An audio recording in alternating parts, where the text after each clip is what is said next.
최순실게이트 핵심 인물인 차은택 전 창조경제추진단장이 어젯밤 귀국해 검찰에 긴급 체포됐습니다. 오디오 감독님, 벽 쪽에 앉으시는 분 마이크 6번으로 할게요. 카메라 위치가 네.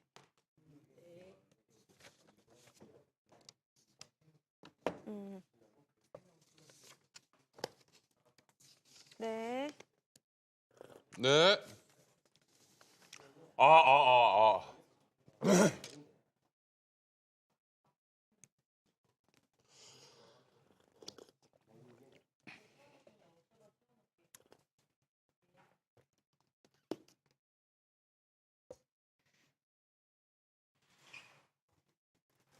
네. 네, 지금 이 시간 미국에서는 대통령 선거가 진행 중입니다. 힐러리 클린턴과 도널드 트럼프, 누가 백악관의 새 주인이 될지 오늘 오후에는 당선 윤곽이 보일 것으로 예상됩니다. 누가 되느냐에 따라 우리 경제와 안보에도 적지 않은 영향을 미칠 것으로 보입니다.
시청자 여러분 안녕하십니까? 경제와이드 이슈 N입니다. 지금 이 시간 미국에서는 대통령 선거가 진행 중입니다. 힐러리 클린턴과 도널드 트럼프, 누가 백악관의 새 주인이 될지 오늘 오후에는 당선 윤곽이 보일 것으로 예상됩니다. 누가 되느냐에 따라서 우리 경제와 안보에도 적지 않은 영향을 미칠 것으로 보입니다. 클린턴의 우세 전망 속에서도 트럼프의 이변 가능성에 촉각을 곤두세우는 것도 이 때문입니다.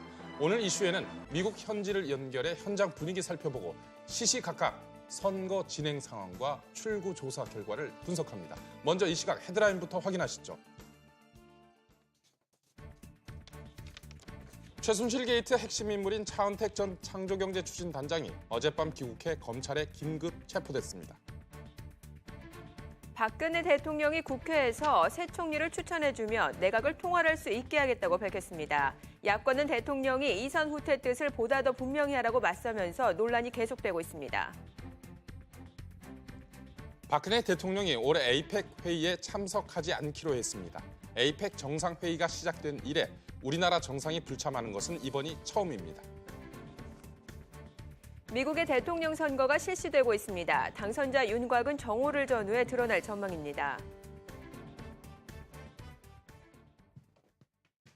최순실 씨의 최측근이자 일명 문학의 황태자로 불린 차은택 씨가 어젯밤 전격 입국했습니다. 검찰은 차 씨를 공항에서 체포한 뒤 서울중앙지검으로 압송해 조사했는데요. 취재기자 연결해 자세한 내용 들어보겠습니다. 서주현 기자. 네, 서주현입니다. 네, 차은택 씨에 대한 검찰 조사가 진행이 됐죠? 네, 그렇습니다. 검찰 특별수사본부는 어젯밤 10시쯤 차은택 씨의 신병을 확보했습니다. 차 씨는 곧바로 서울중앙지검으로 압송이 됐는데요. 오늘 새벽 1시부터 4시간가량 조사를 받고 새벽 5시 30분경 서울구치소로 이동을 했습니다. 차 씨는 도착 직후 기다리던 취재진 앞에서 심경을 밝혔습니다.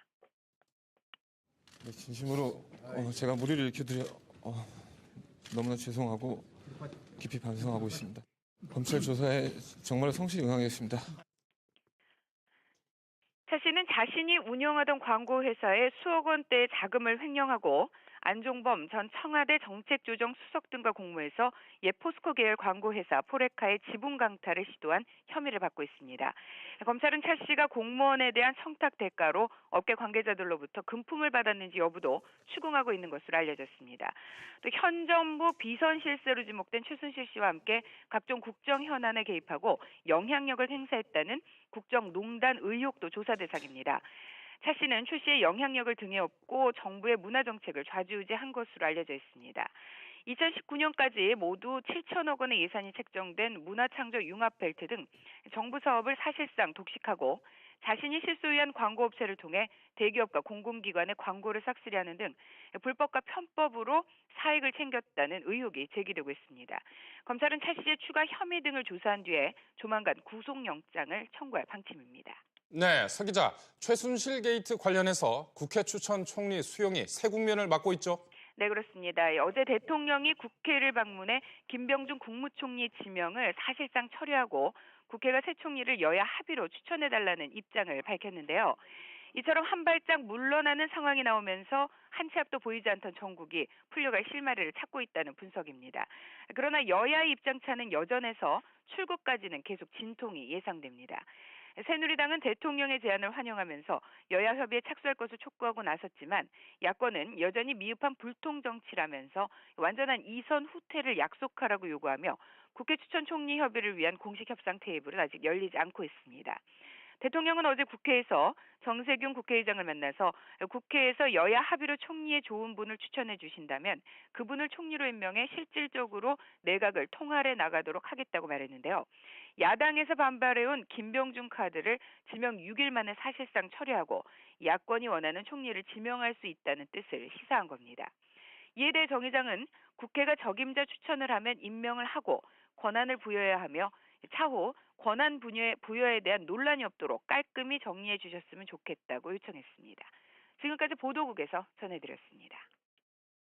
검찰이 어제 최순실 게이트와 관련해 삼성그룹을 압수수색하면서 재계 수사가 본격화됐습니다. 검찰은 대통령과 독대한 7명의 재벌 총수에 수사 초점을 맞추고 있습니다. 기업들은 그동안 피해자임을 주장해왔지만 검찰 수사에 따라서 총수가 피해자가 될 수도 있는 상황입니다. 취재 기자와 관련 이야기 나눠보겠습니다. 최소호 기자입니다. 어서 오세요. 네, 최 기자. 국정농단이 결국 재계에 대한 수사로 확대되고 있는 모양새인데요. 삼성이 첫 번째 타깃이 된 이유는 뭡니까? 네, 무엇보다 삼성그룹이 이 최순실 씨의 딸 정유라 씨에게 직접적으로 자금을 건넸다는 그 정황이 가장 큰 대목입니다. 미르나 K스포츠재단 출연금 같은 경우는 재계 서열 1위인 삼성그룹이 가장 많이 내긴 했습니다. 다만 이 경우는 재단 출연금이기 때문에 말 그대로 개인에게 직접 돈을 건넨 게 아니고요.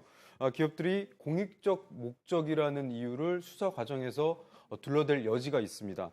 결국 개인에게 건넨 돈에 비해서 이 재단 출연금의 경우에는 대가성을 입증하기가 더 어렵다 이렇게 볼 수가 있겠습니다. 네, 그러니까 삼성이 최순실 씨에게 직접 건넨 돈이라면 이제 대가성을 입증하기가 상대적으로 쉽기 때문에 첫 번째 수사 대상으로 삼았다 이렇게 보면 되는 건가요? 네, 그렇습니다. 앞서 말씀드린 이제 재단 출연금 같은 경우에는 대통령의 직접적인 압력이 있었는지 여부 그리고 기업들의 어떤 대가성 사이에 인과관계를 찾아야 되는데 이것을 찾기가 사실 수사 과정이 꽤 복잡합니다. 반면에 그 삼성그룹이 정유라 씨에게 지원을 했다는 이 자금 35억 원은 명목상 승마 유망주 육성 자금이었지만 사실상 정유라 씨 개인이 사용했다는 사실을 이미 검찰이 포착한 상황입니다.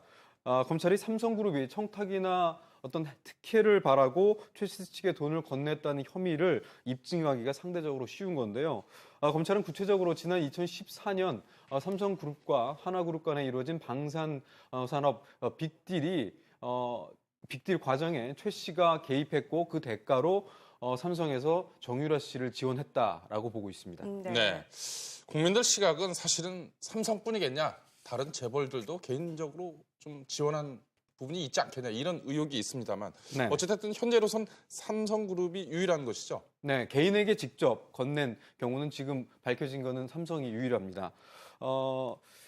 그 서두에 이제 검찰이 왜 삼성을 가장 먼저 첫 번째 수사 대상으로 삼은 이유에 대해서 말씀을 드렸었는데요. 삼성을 그 타겟으로 첫 번째 타겟으로 잡은 또 다른 이유는 그 재계 1위인 삼성그룹에서 수사에 물꼬가 트일 경우에 향후 이어질 다른 기업의 수사에서도 어느 정도 탄력을 받을 수 있다는 계산이 깔린 것 같습니다. 재계에서는 흔히 이 삼성그룹이 어떻게 하는지 보고 다른 기업들도 어떤 결정을 한다라는 얘기가 있는데요. 가까운 예로 김영란법이 시행될 때 기업들이 행동 지침을 두고 기업 홍보 담당자나 또 대외 협력 담당자들이 가이드라인을 어떻게 가져가야 되는지 얘기가 있었는데 우스갯소리로 삼성그룹이 조만간 가이드라인을 내놓을 것이다라는 얘기도 있었습니다. 이번 건도 결국 삼성그룹이 최순실과 관련해서 움직였다면 다른 기업들도 움직일 가능성이 크다고 보고 검찰이 수사 중입니다. 네. 검찰은 대통령과 독대한 7명 재벌 총수에 이제 수사 초점을 맞추고 있는 상황인데 재벌 총수의 줄 소환이 불가피할 거다 이런 얘기가 그래서 나오고 있는 거죠. 네. 그 독대에 관련해서 조금 부연 설명을 네네. 좀 드리자면 지난해 7월 이제 청와대로 재계 총수 17명이 초대를 받습니다.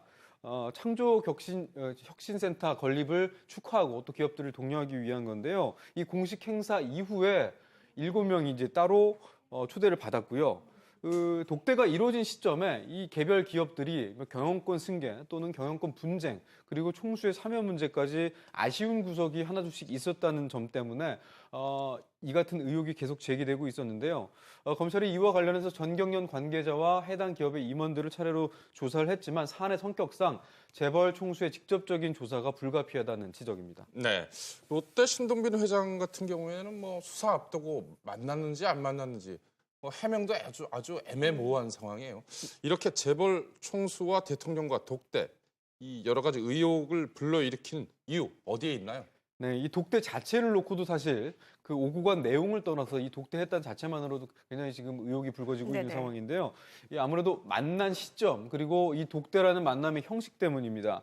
앞서 말씀드린 것처럼 박 대통령이 공식 행사 이후에 17명의 재벌 총수 중에서 7명만 따로 비공개로 면담을 했는데 이 7명을 하루에 한꺼번에 만난 것이 아니라 이틀에 걸쳐서 4명과 3명 이렇게 나눠서 만났습니다. 결국 1대1로 말 그대로 독대를 했을 가능성이 큰데요. 네. 그 부분 때문에 의혹이 더 커지고 있는 상황입니다. 그러니까 흔히 독대라고 하면은 이제 통상적으로 당사자끼리 긴밀하게, 은밀하게, 그러니까 얘기할 필요가 있을 때 독대를 하는 거잖아요. 네, 그렇습니다.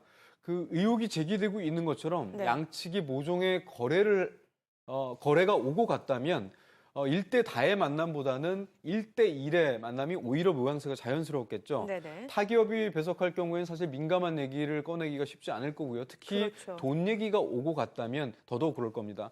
분명한 건 그 당시에 박 대통령이 개별 기업 총수 7명을 이틀에 걸쳐서 독대할 만큼 굉장히 시급한 국가 경제적 사안이 있었는지 여부는 한번 되짚어볼 문제인데요. 특히나 박근혜 대통령을 오랜 기간 지척에서 보좌했던 조윤선 문체부 장관도 정무수석 시절에 독대 한번 한 적이 없다고 했는데 이틀에 걸쳐서 재벌 총수를 7명이나 독대했다라는 부분은 의혹이 꾸준히 제기될 수밖에 없는 대목입니다. 그렇군요. 대통령과 재벌 총수의 독대 네. 사실은 7, 80년대 독재 시절에 뭔가 거래를 할 때 지시를 하고 재벌들은 그에 대한 대가를 받고 할 때 많이 이루어졌던 정경유착의 표본이었었는데요.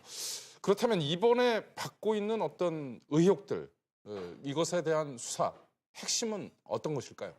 네, 결국은 둘 간에 모종의 거래가 있었고 그 거래 과정에 대가성이 있었느냐가 핵심일 텐데요. 결국 당사자의 입에서 이 부분이 밝혀지기는 쉽지 않을 것 같습니다. 대통령이 검찰 수사를 받겠다고 했는데 실제로 검찰 수사가 이루어지더라도 검찰 수사 과정에서 대통령이 직접 기업들을 압력했다고 시인할 가능성은 적어 보이고요. 마찬가지로 재벌 총수들 역시 그 과정에서 무언가 대가를 요구했다라는 부분을 직접 시인할 가능성도 희박해 보입니다. 이 부분은 형량이 무거운 뇌물죄를 적용할 수 있냐 없냐 이 여부를 떠나서 양측의 직접적인 딜이 있었다는 사실이 알려진다면 그 파장이 엄청날 수밖에 없는데요. 그렇기 때문에 당사자의 입을 통해서는 이 사실이 밝혀지기가 힘들 것 같고요. 현재로서는 안종범 전 수석의 다이어리가 유일한 단서로 보이는데 이 다이어리 안에 과연 비공개 면담의 구체적인 내용이나 경위가 얼만큼 구체적으로 쓰여 있는지가 관건일 것 같습니다. 네, 재계 입장에선 좀 억울할 수도 있겠습니다만 그 검찰 입장을 보자면 그렇다면 지금 기소가 쉽지 않은 상황인데 재벌 총수를 부를 수도 있다. 네. 이런 이야기가 나오고 있는 건 뭔가 좀 보여주기식 검찰이 뭐 수사를 열심히 하고 있다는 뭐 보여주기식 수사가 아닌가 이런 생각도 드네요. 다시 돌아가서 아까 말씀드린 재계 쪽에서는 그렇다면 기소도 되지 않을 것 같은데 재벌 총수를 또 부른다. 이에 대한 반응 어떻습니까? 네, 앞서 앵커께서 지적하신 것처럼 그 2002년에 트럭제 대선 유력 후보에게 돈을 갖다 줬던 일명 샷대기 사건 때도 네. 재벌 총수들 대부분이 검찰 조사를 받았지만 기소조차 되지 않았습니다. 이번 건도 비슷한 흐름으로 가지 않겠냐라는 우려가 벌써부터 나오고 있는데요. 재계 일각에서는 이번 최순실 게이트에 대한 어떤 시각을 기업 재벌 총수로 분산시킴으로써 어떤 여러 가지 분산 효과를 노리는 게 아니냐라는 비아냥도 나오고 있는데요.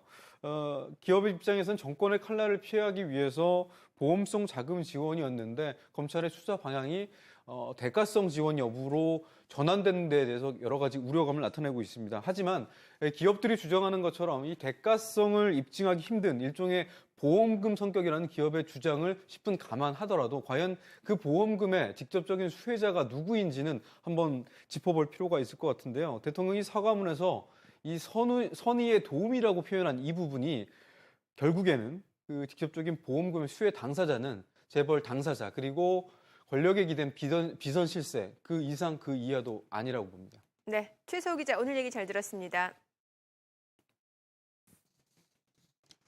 외교부는 박근혜 대통령이 북한의 핵실험 등 한반도 안보 상황을 감안해 오는 19일 페루 리마에서 열리는 제24차 아시아태평양 경제협력체 APEC 정상회의에 참석하지 않기로 했다고 밝혔습니다. APEC 정상회의가 열린 이후 우리나라 정상이 불참하는 것은 이번이 처음으로 회의에는 박 대통령을 대신해 황교안 국무총리가 참석할 것으로 보입니다. 미르와 K스포츠 강제 모금 의혹으로 회채설에 휩싸인 전국경제인연합회가 내일로 예정됐던 비공개 회장단 회의를 전격 취소했습니다. 당초 회의는 정경련 개혁안과 후임 정경련 회장 선정 문제 등이 주요 현안으로 다뤄질 예정이었습니다. 국내 30대 그룹 CEO급 전문 경영인의 평균 임기가 2.5년인 것으로 조사됐습니다. 30대 그룹 가운데 3곳은 임기가 2년이 되지 않았고 평균 재임 기간이 3년이 넘는 그룹은 7곳, 1년이 안 되는 곳도 18%에 달했습니다. 재임 기간이 가장 긴 곳은 영풍그룹으로 평균 8.31년, 가장 짧은 곳은 부영으로 1.23년으로 나타났습니다. 서울 남부지방검찰청은 자본시장법 위반 등의 혐의로 웅진그룹 윤석금 회장의 두 아들과 웅진그룹 직원 1명을 불구속 기소했다고 밝혔습니다. 이들은 웅진싱크빅의 영업이익이 올랐다는 실적 공시를 하기 보름 전인 지난 1월 중순쯤 내부 정보를 이용해 미리 주식을 사들인 혐의를 받고 있습니다. 국토교통부는 벤츠와 토요타, 현대차 등에서 제작하거나 수입 판매한 총 29개 차종 4,770대에 대해서 제작 결함이 발견돼 리콜 조치한다고 밝혔습니다. 벤츠의 E300 등 6개 차종은 연료 펌프 결함이, 토요타의 프리우스는 주차 브레이크 케이블 결함이, 현대자동차의 그랜드스타렉스 등 2개 차종은 전조등 설치 불량이 발견됐습니다.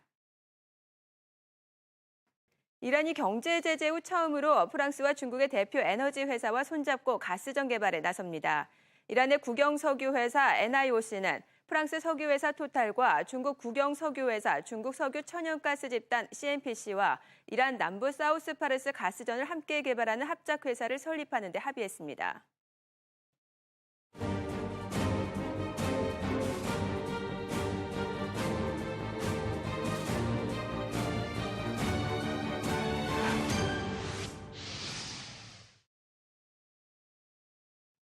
미국인들의 선택이 시작됐습니다. 외신팀 이승희 기자와 함께 미국 대선 소식 알아보겠습니다. 이승희 기자 나와 있습니다. 이 기자, 일단 두 후보들도 투표를 했죠? 네, 두 후보 모두 뉴욕에서 투표를 진행을 했는데요. 클린턴의 경우에는 투표소가 열리자마자 이른 아침부터 남편인 빌 클린턴 전 대통령과 함께 집 근처의 한 초등학교의 투표소에서 투표를 했습니다. 트럼프는 그보다는 조금 더 늦은 점심시간에 맨하튼에 위치한 초등학교 투표소에서 역시나 투표를 했는데요. 트럼프를 반대하는 시위대의 야유로 투표가 다소 지체되는 해프닝도 일어났습니다. 공화당의 부통령 후보인 마이클 펜스 역시 투표 이후 투표장 앞에서 인터뷰를 가졌는데요. 트럼프의 슬로건인 미국을 다시 위대하게라는 슬로건을 다시 한번 외쳤습니다. We're just so grateful for the support and prayers of people all across the United States, for Donald Trump and for our firm belief that we can make America great again. But I'm also especially grateful to the people of Indiana today, who've given our family opportunities to serve, and put us in a position where we may well have the opportunity to stand beside the next president of the United States and really bring real change to this country. 네, 투표가 시작되자마자 잡음이 들리던데요. 네, 트럼프가 여전히 미국의 선거 시스템을 신뢰할 수 없다는 발언을 또다시 가졌고요. 결국 트럼프 진영이 투표가 끝나기도 전에 소송전을 개시하는 해프닝도 일어났습니다. 네바다주의 클라크 카운티의 선거 관리인이 조기 투표 마감 시간보다 2시간 더 연장을 해서 투표소의 문을 열어줬다면서 이처럼 소송을 제기를 한 것인데요. 2시간 동안 선거 조작이 일어났다는 의혹을 제기한 것입니다. 이 지역은 유난히 히스패닉 인구가 많기 때문에 클린턴 진영에게 더욱 유리한 지역이기 때문에 트럼프가 이렇게 소송을 제기했다는 분석이 제기되고 있습니다.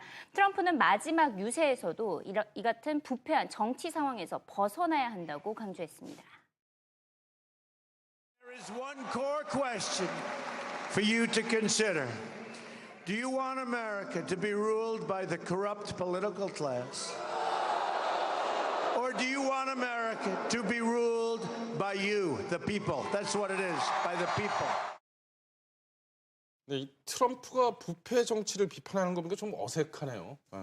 그런데 또 트럼프의 아들도 또 문제를 일으켰다고요. 네, 에릭 트럼프가 자신의 트위터에 트럼프, 즉 자신의 아버지에게 투표한 투표 용지를 사진을 찍어서 올렸기 때문에 선거법을 위반을 했습니다. 아버지에게 투표하는 일은 믿을 수 없는 영광이다. 미국을 위해서 위대한 일을 하실 분이다라는 글까지 함께 올렸는데 투표 용지를 이렇게 공개하는 것은 미국에서는 선거법에 위반이 됩니다. 논란이 되자 게시글을 곧바로 삭제하긴 했습니다. 네, 뭐 정말 말도 많고 탈도 많은 그런 대선 현장이 아닌가 이런 생각이 드는데 클린턴 후보 연예인들을 앞세웠다고 하죠? 네, 클린턴이 마지막 유세를 가장 중요한 경합주로 꼽히고 있는 노스캐롤라이나에서 가졌는데 이 현장에는 레이디 가가, 본조비, DJ 사만다 론슨 등 유명 가수들이 참석을 해서 클린턴을 지지했습니다.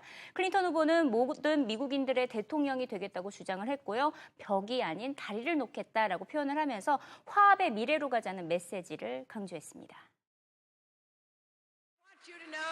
I want you to spread the word. I do want to be president for all Americans, not just some, not just the people who support me and vote for me. I want to be president for everyone because we all have a role to play in building that better future for our country and for each of you.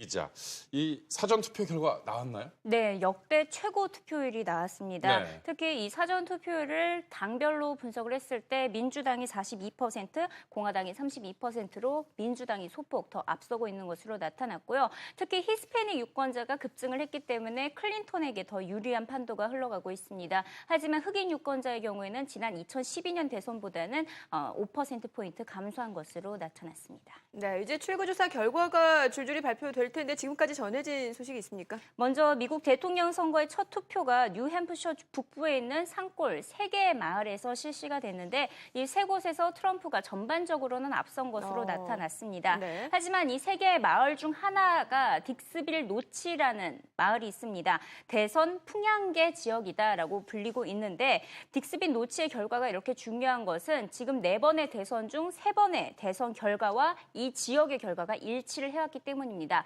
전반적으로는 트럼프가 앞섰지만 이 딕스빌 노칠에서는 클린턴이 승리를 했기 때문에 과연 이 같은 사례가 또다시 올해 적용이 될지 지켜봐야겠고요.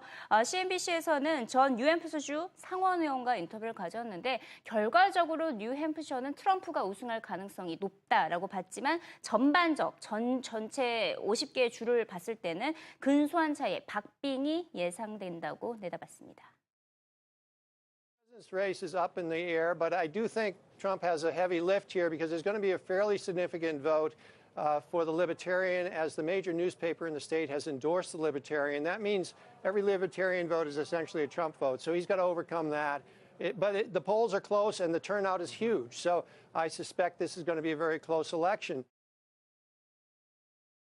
이 기자, 그 뉴햄프셔 일부 지역 말고 출구조사 결과가 전해진 지역 있나요? 네, 이제 뭐 한 20분 전에 마감이 된 것으로 알려지는 인디애나와 켄터키에서 이제 조만간 출구조사가 발표될 것으로 보이는데 이 지역은 공화당 텃밭주이기 때문에 일단은 트럼프가 승리를 하면서 앞서 나갈 것으로 보입니다. 그리고 그 뒤로 잠시 후에는 공화당의 텃밭 조지아, 사우스캐롤라이나에 더해서 민주당의 텃밭인 버몬트에 출구조사가 발표가 되고요. 경합주로는 버지니아가 플로리다가 가장 먼저 발표가 됩니다. 특히 플로리다에서는 선거인단 29명이 걸려 있습니다. 많다고 볼 수가 있는데 그래서 운명의 시간이 될 것으로 보입니다. 풍향계 지역으로 꼽히고 있는데요. 여기 플로리다가 또 이번에도 조기 투표율에서 역대 최대를 기록을 했다고 합니다.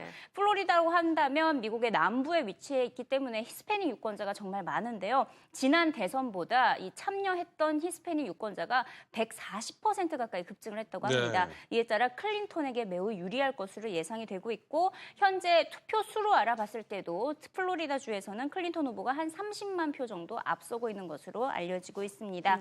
플로리다에 이어서 10시경에는 뭐 펜실베니아, 오하이오까지 결과가 나오면 승패를 어느 정도 가늠해 볼 수 있을 것으로 보입니다.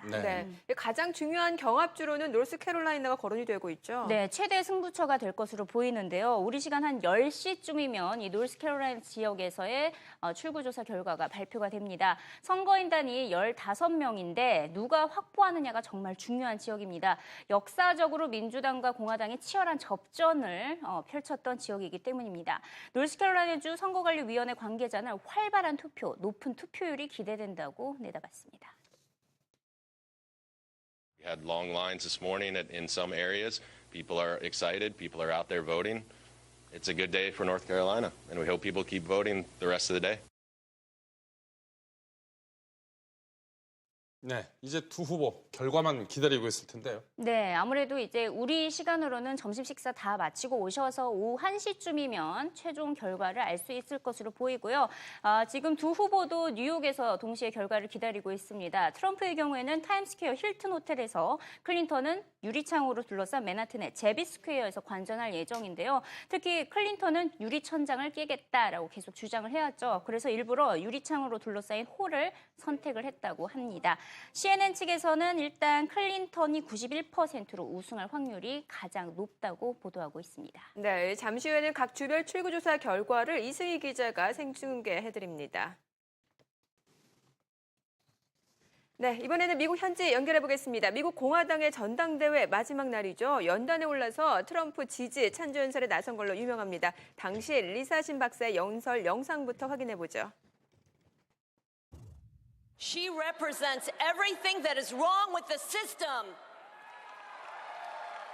The deceit, corruption, cronyism, and a total lack of accountability. There is only one clear choice for America, and that choice is Donald J. Trump. 네, 미국 뉴멕시코주에 거주하는 한국계 미국인 리사 신 박사 연결돼 있습니다. 안녕하세요. 안녕하세요. 네, 이번 투표 이미 하셨나요? Yes, I did, and so actually I cast my ballot. I did early voting, and so that was like a couple weeks ago. I did, yes. 네, 몇 주 전에 이미 사전 투표를 끝내셨군요. 기분은 어떠신가요? 흥분되시는지요? 아니면 이번 대선에 일어났던 일들 때문에 조금 지치셨는지요? Well, you know, I'm actually really nervous. I feel like I'm going to cry if Trump wins, and I'm going to cry if he loses. I feel very emotional about it. But I'm just trying to be, optimistic. Obviously, I've been a strong Trump supporter, so that's how I'm going into the election. So, yeah. 네, 워낙 두 후보가 박빙이라서 정말 많이 떨리실 것 같습니다. 리사 신 박사를 포함해서 우리 교민들은 주로 그동안 민주당 쪽을 지지한 것으로 알려져 있는데요. 근데 박사님께서는 좀 다른 선택을 하고 있는 것 같습니다. 그런 이유가 뭔지 설명해 주시죠. And why am I different? I think for me, I look past the rhetoric and the drama. And for me, I look at issues. I look at policies that are going to directly affect my life. And also, as a Christian, I consider the values that I think are important. And so for me, as a small business owner, the economy is very, very important. And as a mother, I think about the safety of my family. And so I do believe that immigration is a national security issue. And I do believe that we need secure borders. We have to pause immigration from terrorist-dominated countries. 네. 미국의 안보를 굉장히 중요하게 생각하신 것 같은데 멕시코와 맞대고 있는 국경에 이 벽을 쌓아야 한다라는 그런 트럼프 후보의 이민 정책이 너무 또 폐쇄적이다 이런 생각은 안 드시는지요? If you think about the fact that the vast majority of Koreans have come to America through the legal means, and Koreans have been outstanding citizens here. They've prospered and excelled. We have business owners and doctors and lawyers and teachers, musicians, pastors. And, we should be the most patriotic of citizens. I'm concerned when I see this anti-American sentiment that's present in some of these Asian American circles, kind of this idea that America hasn't done enough, that America is not generous enough. And, when in fact America is the most generous and most inclusive and welcoming country in the world when it comes to immigration. I mean, you think about how minorities can succeed in America in a way that minorities can't do that in other countries. And so I think that those are things to keep in mind, when it comes to Trump and immigration and Korean Americans. 네. 그러니까 지금 말씀으로는 트럼프 후보가 이민 자체를 막는 것은 아니다. 문호는 개방돼 있는데 합법적이어야 한다. 이런 말씀으로 이해를 하겠습니다. 그런데 트럼프 후보 그동안 좀 심한 말을 많이 했습니다. 특히 여성 비하 발언이라든지 여러 가지 막말을 했는데 이에 대해서는 어떻게 생각하시는지요? Those are things that were said behind closed doors 11 years ago. And, he apologized, and I think we need to move on. There's been many accusations. I don't know that there were any criminal charges that were filed. I also wonder whether these people were paid by the Clinton campaign to make these accusations. But I really believe that there's far more important issues that we need to worry about. 네, 성추문보다 더 중요한 이슈들이 많다 이런 말씀이신 것 같은데 사실 많은 한국 사람들은 이제 도널드 트럼프가 미국 대통령이 됐을 경우에는 우리나라와 미국 간의 관계가 어떻게 변할지도 걱정을 하고 있습니다. 일단 트럼프 후보는 한미 FTA에 대해서도 반대 의견을 내놓고 있고 또 안보와 관련해서도 우리가 미국에 무임승차하고 있다 주장을 하기도 했고요. 또 핵 미사일을 우리가 또 가져야 한다 이렇게까지도 말을 했습니다. 여기에 대해서는 어떻게 보십니까? Right. Those are great questions. And the first thing I want to point out is that Koreans understand nationalism. If you look at the South Korean government, they put the well-being, safety, and interests of their own citizens above all others when it comes to policy.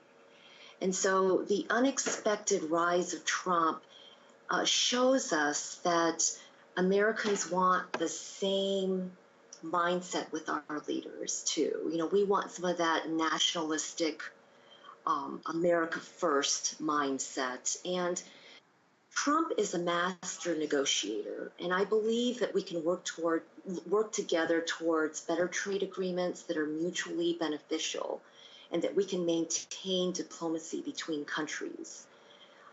If you consider the fact that the economic decline of America is not good for the world and for South Korea, it's important for America to remain strong economically.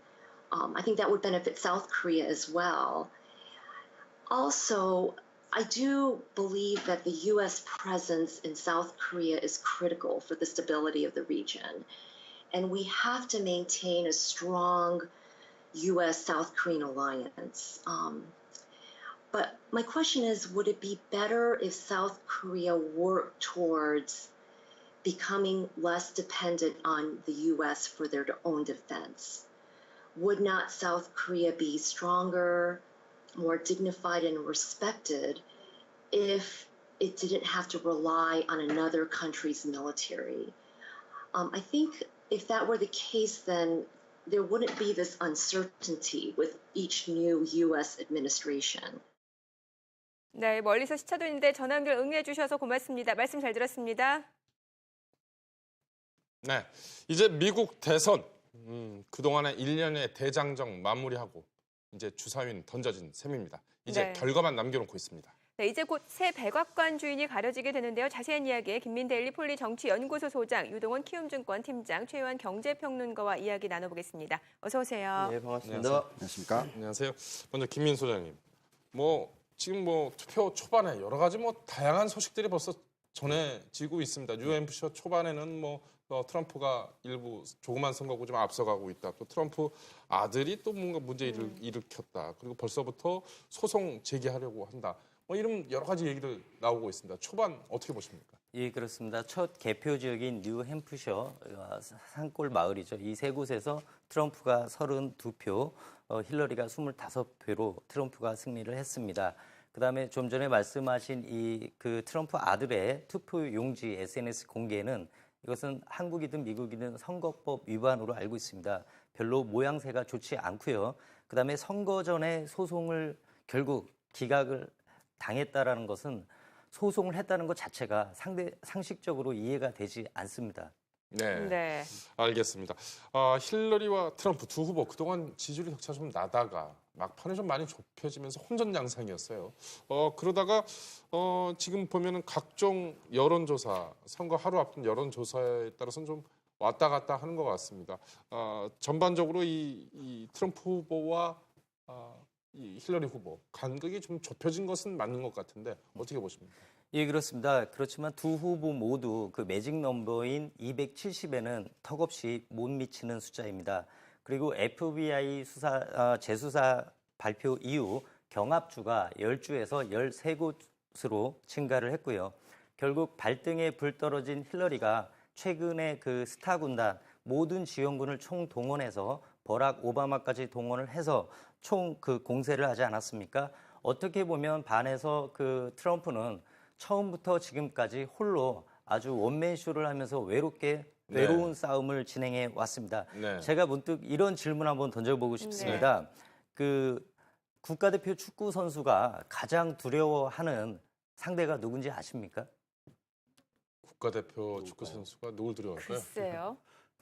그 베컴이나 지단도 아닙니다. 국가대표 축구 선수가 가장 두려워하는 상대는 그 우리 동네 조기축구 회장 그 장씨 아저씨입니다. 이게 왜 그러냐면요. 국가대표는 경기를 할 때 어느 경기든 그 철저한 계산하에 자신이 부상을 당하지 않기 위해서 그 극도로 몸을 사리면서 경기에 임합니다. 매사에.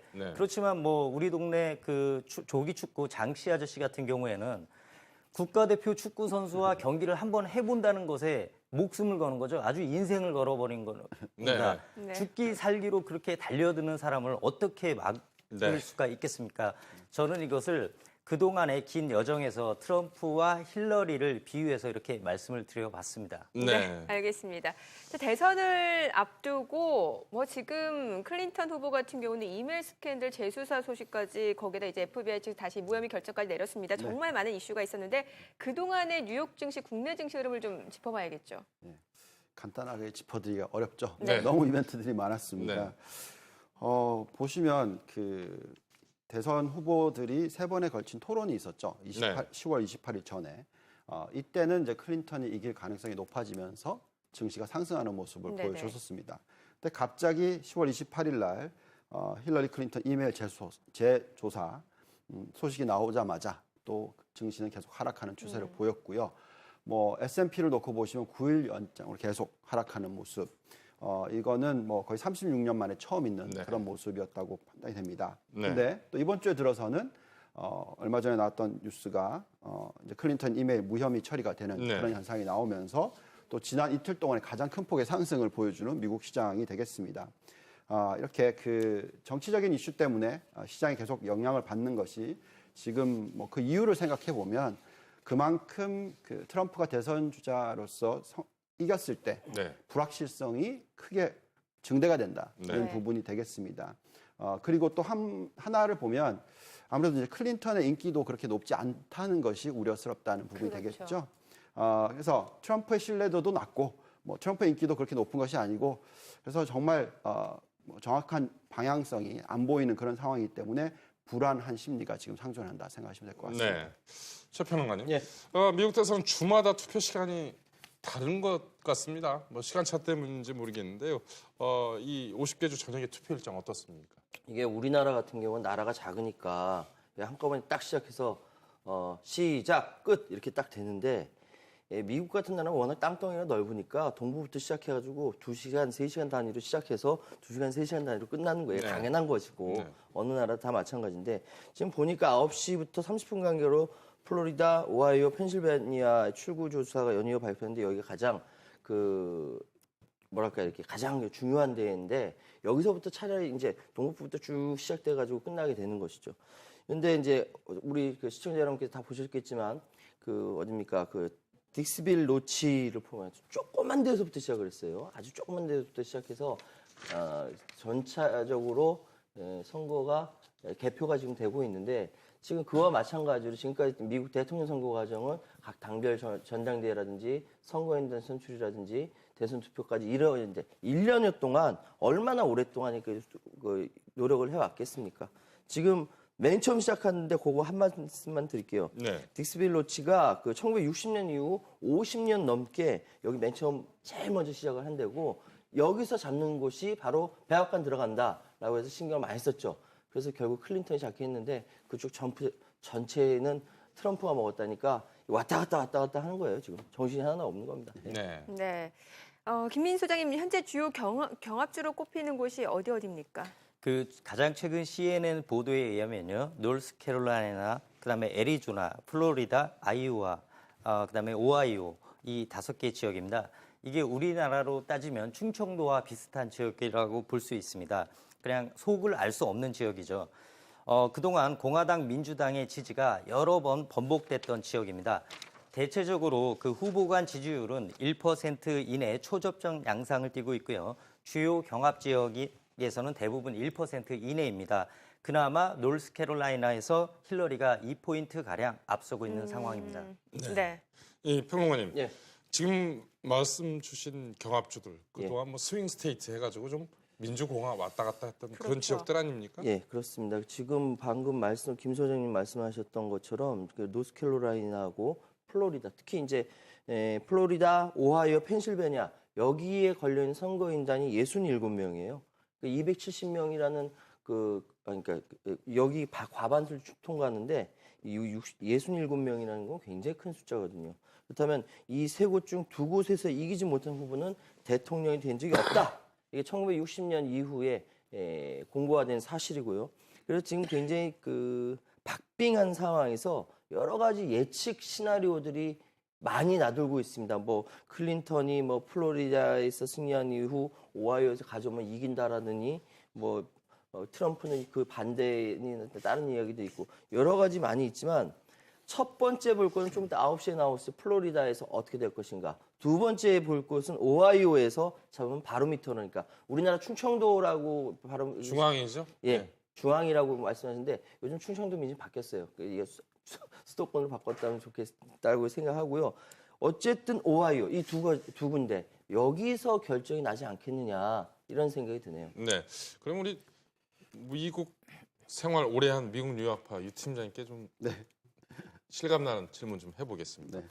여기 지금 말씀하신 경합주 지역들, 노스캐롤라이나, 애리조나, 플로리다 이런 데 가보셨습니까? 어떤 곳입니까? 네, 모두 말씀 공부는 동부에서 하셨죠? 네네, 그렇습니다. 말씀하신 대로 모두가 지금 경합 주가 되겠고요. 네.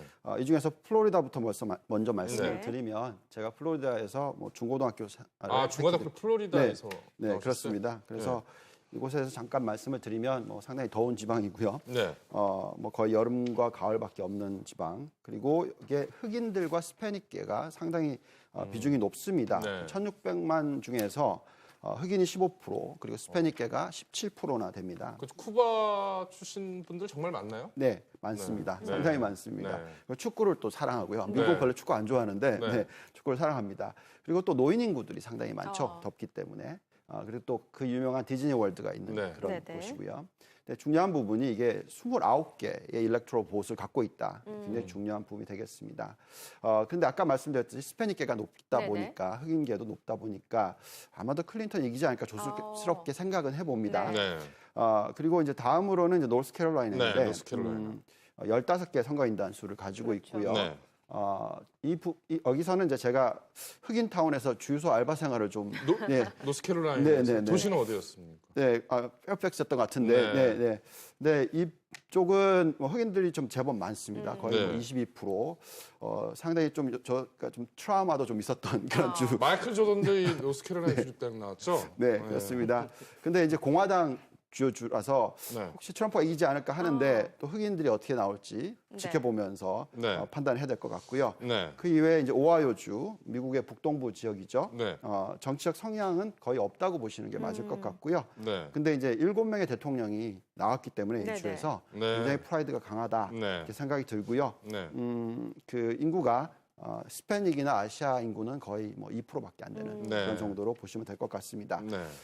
그리고 애리조나는 미국 남서부주이고요. 내륙주이기도 합니다. 그리고 2008년에 미국 대통령 선거에서 그 존 맥케인 상원 의원의 연고지이기도 하고요. 네네.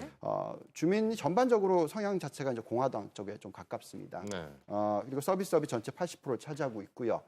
인구수가 500만이 넘고 이 중에 히스패닉계가 25%나 됩니다.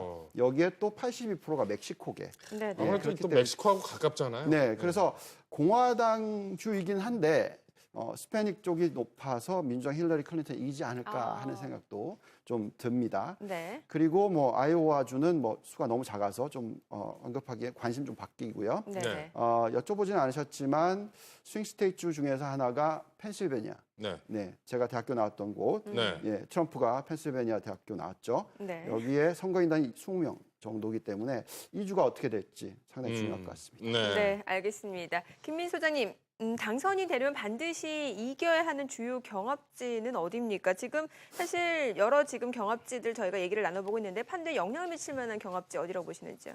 예, 트럼프가 반드시 승리해야 하는 주가 있습니다. 네. 지난 공화당 대선 때 공화당 대선 후보였던 그 롬니가 승리했던 노스캐롤라이나 네네. 그다음에 애리조나를 반드시 잡아야 됩니다. 네. 또 4년 전 그 오락 버바마 대통령이 가져갔던 경합주 플로리다, 오하이오, 아이오와 주를 가져야 대선에 성공할 수가 있습니다. 네. 만약에 이 주들 중에서 한 주라도 잃을 경우에 매직 넘버 270이라는 숫자를 달성하기 어렵기 때문에 사실상 당선은 어려울 것으로 전망합니다. 그리고 전문가들 대부분들은 이 말씀하셨지만 플로리다가 세 번째로 선거 인단이 많은 지역입니다. 네. 29명인데요. 이 지역을 잡아야만 당선이 가능하다고 점을 치고 있습니다. 네. 그다음에 또 힐러리가 당선에 가능한 주가 있는데요. 이것은 펜실베니아, 그다음에 미시간, 위스콘신 주입니다. 이 주들은 대체적으로 이제 힐러리가 우세하지만 문제는 미시간과 펜실베니아 주 유권자 대부분이 조기 투표가 아닌 그 당일 8일에 투표하기 때문에 막판 표심은 변수가 좀 있을 수 얼마든지 있다. 뒤집힐 수 있다는 아까 이 것입니다. 팀장님이 펜실베니아 말씀해 주셨죠. 예, 그렇습니다. 네. 최 평론가님, 예. 그동안 제가 그 미국 대선 계속 봐오다 보면은 선거 결과가 나오지 않았는데도 사실상 이제 확정이 되면 패배를 인정하는 경우가 있었어요. 예. 네, 이번 경우에도 사실 그 최대 선거인단이 있는 캘리포니아 선거 결과가 나오면 예. 뭐 좀 미리 패배를 선언하거나 이럴 가능성이 있나요? 캘리포니아가 55명이 잡혀 있기 때문에 지금 그 캘리포니아를 누가 잡느냐에 따라 사실상 그 향방이 바뀌죠. 270명이라는 매직 넘버가 나오는 이유는 전체 538명 중에 과반을 넘겨야 되기 때문에 그렇습니다. 근데 캘리포니아 55명이다. 여기서 누가 잡느냐에 따라서 당연히 달라지죠. 상식적이라고 한다면요. 그런데 지금 조금 불안 내지 미국 민주주의에 대해서 의문시 던질 수밖에 없는 부분은 이미 트럼프 후보가 선거 불복에 대해서는 그때 가봐서 이야기하겠다라고 해서 토론회장을 완전히 뒤집어놨죠. 네. 이런 걸로 봤을 때 사실상 이번 선거는 이성적인 선거가 아니다. 비이성적인 선거다. 네. 심지어는 미친 후보가 낫냐, 나쁜 후보가 낫냐 이런 이야기가 나오는 상황인데 네. 이건 240년 미국 민주주의의 운명에 관련된 것이 캘리포니아 55명의 출구조사 결과 나오고 나서 결과될 것이다. 그런데 김 소장님, 이 캘리포니아는 사실 그 저희 소수 인종도 많고 그래서 민주당의 전통적으로 텃밭 아닙니까? 그래서 예를 들면 이미 텃밭이기 때문에 이 트럼프 입장에서는 속된 말로 캘리포니아는 제쳐놓고 지금 계산을 할 것 같은데요. 그렇다면 이 트럼프 리스크가 최고조를 찍는 시간은 어느 시간대일까요? 예, 그렇습니다. 캘리포니아는 뭐 선거인단 수도 55명으로 가장 많고요. 뭐 지금은 적절치 않은 표현일 수 있겠지만 우리나라로 치면 보수당에게 영남, 그다음에 뭐 진보당에게 호남 이런 식입니다. 그래서 기존에는 민주당의 텃밭이 맞습니다. 그다음에 이제 한국 시간으로 지금쯤입니다. 바로 지금쯤 그 투표를 마감하는 웨스트 버지니아, 그다음에 노스캐롤라이나, 그다음에 오하이오 주가 투표를 마감하기 때문에 이때 트럼프의 당선으로 발생하는 증시 불안인 트럼프 리스크가 최고조에 달을 것으로 예상합니다. 그렇군요. 네. 그리고 또 하나 지금 시장에서 가장 큰 변수로 꼽히는 것이 바로 히스패닉의 참여입니다. 히스패닉 인구 비중이 얼마나 되는지도 좀 궁금해지고 왜 히스패닉의 투표장에 또 나서는지 그 이유 어디 있다라고 볼 수 이게 있을까요? 이제 미국에서 백인을 제외한 소수 인종 가운데 가장 높은 비중을 네네. 차지하고 있어요. 17%를 차지하고 있습니다. 그리고 말이 우리가 17%지 10사람 중에 한 2사람 정도라고 보면 됩니다. 근데 미국은 다인종 사회이기 때문에 인종 문제가 굉장히 중요함에도 불구하고 그래서 과감하게 트럼프가 유색 인종 문제에 대해서 건드렸죠. 그것 때문에 인기를 얻은 거이기도 하지만 그것 때문에 극렬한 반대를 받고 있는 것입니다. 2012년 대선에서 히스패닉 투표율이 48%예요. 그러니까 백인이 그때 64%고 흑인이 66%였는데 거기에 비해서 굉장히 많이 떨어졌었거든요. 그런데 이번에 완전히 트럼프 후보가 히스패닉계의 그 유권자들에게 자존심을 건드렸죠. 그렇기 때문에 지금 어마어마하게 투표율이 높아졌다. 가장 투표율이 높아졌다. 클린턴을 지지하겠다라는 가장 열정적인 지지층이 바로 히스패닉계라고 볼 수 있습니다. 네, 히스패닉계. 실제로 이제 그 유튜브님 미국에 계셨기 때문에 오랫동안 계셨기 때문에 좀 실감이 나실 것 같은데 특히 아까 이제 남부 경험도 있으시더라고요. 플로리다에서 거주하시던 경험도 있고. 실제로 어떻습니까? 히스패닉도 정말 많습니까? 네, 정말 많습니다. 저는 뭐 거의 제가 다녔던 고등학교가 거의 뭐 제 클래스만 600명이 넘는데 그 중에 거의 뭐 30-40% 굉장히 높았었어요 그때 느낌이. 그리고 굉장히 정열적인 국민들이다는 느낌을 받았고 그 자체가 그리고 정말 축구를 사랑하는구나 하는 걸 확실히 느꼈습니다. 자기들끼리 얘기할 때는 영어 말고 뭐 저희 스페인어도 쓰고 막 그럽니까? 그렇지는 않았던 것 같아요. 예, 뭐 그렇게 뭐 영어를 대부분 쓰는 것 같았고요. 예, 스페인계 뭐 완전 온 지 얼마 안 되는 분들은 모르겠지만 예, 뭐 2세, 뭐 3세는 대부분 영어를 쓰죠. 네, 김윤 소장님, 이 히스패닉계들 그건 좀 선거 과정에서 자존심에 상처를 받지 않았습니까? 멕시코가 국경을 쌓겠다, 뭐 국경에 담을 쌓겠다, 뭐 이런 발언을 해서 히스패닉 계열로부터 공분을 사고 있는데 그 반대로 얘기하자면 클린턴 후보에게는 우군이 되지 않겠습니까? 네. 그런데 그와 비슷하게 트럼프 후보 같은 경우에는 지금 저소득 백인층들이 지지를 해줘야지 대통령이 될 것 같은데요. 이 전반적으로 이런 그 지지 계층이 좀 이렇게 나뉘는 모양새들 어떻게 보시나요? 예, 그렇습니다. 플로리다, 그다음에 노스캐롤라이나, 네바다, 콜로라도에서 히스패닉의 투표율이 증가하고 있습니다. 그런데 플로리다와 노스캐롤라이나 여기가 이제 경합주인데요. 여기서 그래서 민주당 지지자 비중이 증가하고 있습니다. 그렇다 보니까 이제 힐러리에 유리하겠죠. 그러나 오하이오 조기 투표 비중이 2012년 12%에서 9%로 하락했기 때문에 이런 점에서는 트럼프에게 유리합니다. 그래서 오바마가 최근까지 그 흑인 선거 참여를 독려하기 위해서 적극적으로 선거를 지원 유세를 했던 것입니다. 그럼 그 외 대선 결과에 가장 큰 영향을 줄 수 있는 변수 뭐라고 볼 수 있을까요? 그 이번 선거의 특징을 좀 꼽으라고 한다면 네네. 첫 번째로는 분노 투표, 두 번째는 브래들리 효과입니다. 다시 말씀드리면 그러니까 선거에 내가 투표하는 이유가 나 저 사람 싫어서 찍는다라는 것이죠. 이제 좋아서 좀 투표한다기보다 내가 싫어서 찍는다 상대방을요. 네네. 이게 분노 투표 현상인데 지금 트럼프 후보로 인해서 상당히 그러니까 미국의 반이 쫙 반쪽 났다라고 보시면 됩니다.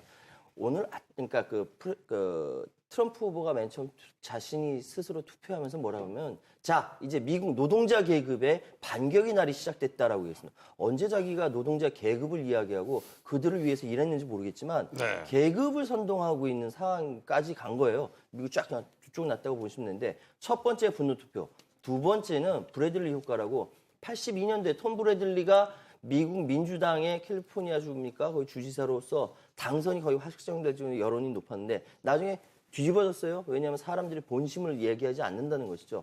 즉, 그러니까 겉으로 표현하기에 나는 트럼프 지지해라고 이야기하기는 창피하거든요. 후보 수준이 낮으니까. 그렇지만 속을 시원하게 긁어주니까 속으로는 트럼프가 좋아요. 그래서 트럼프를 찍는 거죠. 이 두 가지 분노 투표와 브래들리 효과가 이번 선거에서 아주 핵심적인 저는 핵심적인 아젠다 이렇게 생각하고 있습니다. 네, 소장님은 어떻게 보시는지요? 그 외에 어떤 변수가 중요하다고 보시는지요?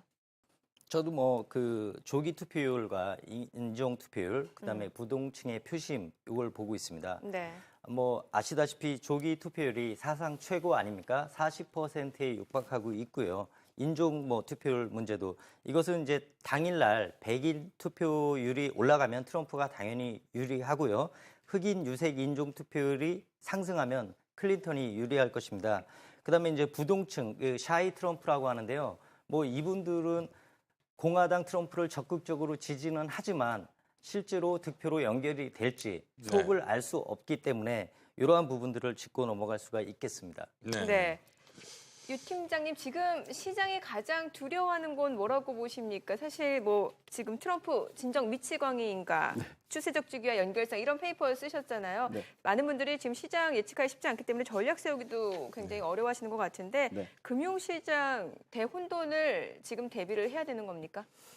네, 뭐 지금 가장 두려워하는 것이 당연히 트럼프가 당선이 되는 것이 가장 문제가 될 것 같습니다. 왜냐하면 그만큼 정책적인 성향 자체가 지금 경제에 대한 방향에 대한 확실한 초점이 맞춰져 있지 않다 보니까 어떻게 튈지 모르겠다는 거죠. 그래서 발언들이 너무 과격하다 보니까 그것을 맞추려고 하다 보면 시장이 어떻게 흘러갈지 모르겠다 이런 것이죠. 그래서 그 부분에 대해서 우려를 하고 있습니다. 근데 제가 아까도 말씀하셨듯이 진정 미치광인가 하는 부분에 대해서 좀 짚어보려고 하는데요. 뭐 다들 트럼프는 뭐 망언 종결자다라는 얘기를 하죠. 하지만 그렇다고 하더라도 지금 발언하는 것 중에서 좀 보면 뭐 미국 부채를 돈을 찍어서 갚겠다 뭐 이런 얘기도 합니다. 이게 이제 규모가 원화로 2경 3천조나 되는데 뭐 이거를 우리나라 GDP 14배가나 되는 것을 뭐 돈을 찍겠다. 이게 무슨 말이냐면 그만큼 거품을 조성하겠다는 얘기도 됩니다. 그래서 일시적으로는 정책적인 불확실성 때문에 시장이 급락을 할 수 있다 하더라도 어떻게 보면 중장기적으로는 적극적인 뭐 여러 가지 정책을 펴서 경기를 부양하지 않을까 생각을 하고 있습니다. 그리고 이분이 아까도 말씀을 드렸지만 뭐 돈을 어떻게 벌었냐? 부동산 투자.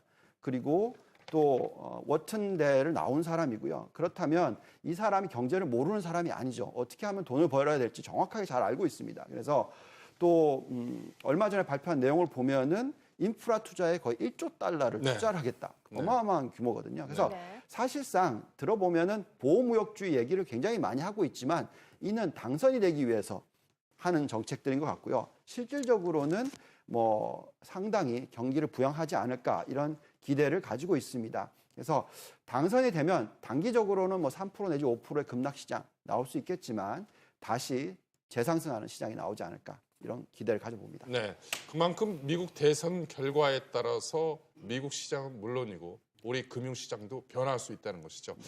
우리 금융시장이 특히 증권시장 민감할 수밖에 없는 상황인데요. 그러면 오늘 바로 오늘 장 증권시장 장 전망해보고 그에 따른 전략도 알아보겠습니다. 동부증권 서초지점 김현겸 팀장입니다. 안녕하세요.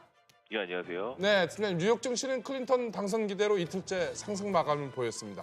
우리 시장은 어떤 흐름입니까? 예, 일단 미국 시장은 양호하게 마감이 됐는데요.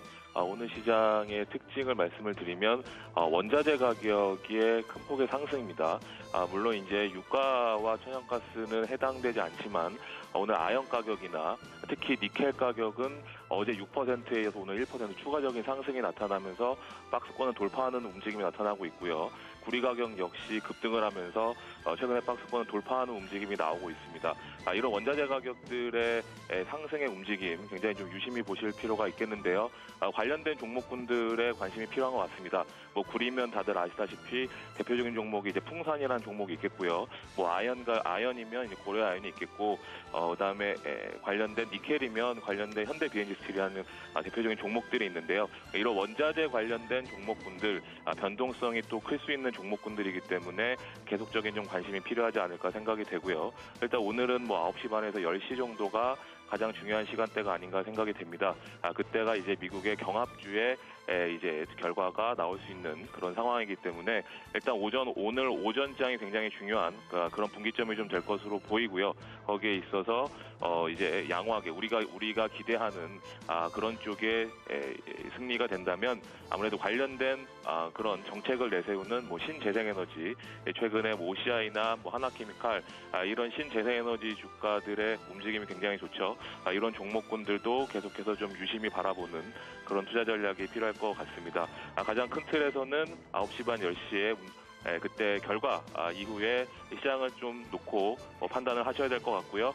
예측대로 힐러리가 만약에 된다면, 되는 쪽으로 간다면 힐러리가 미는 그런 신재생에너지 관련된 섹터, 그리고 아까 말씀드렸던 원자재 관련된 종목군들, 이런 종목군들에 대한 관심이 필요하지 않을까 말씀을 드리겠습니다. 네, 각각의 시나리오를 좀 제시를 해서 전망을 해주셨는데 관심 종목도 좀 꼽아볼 수 있을까요?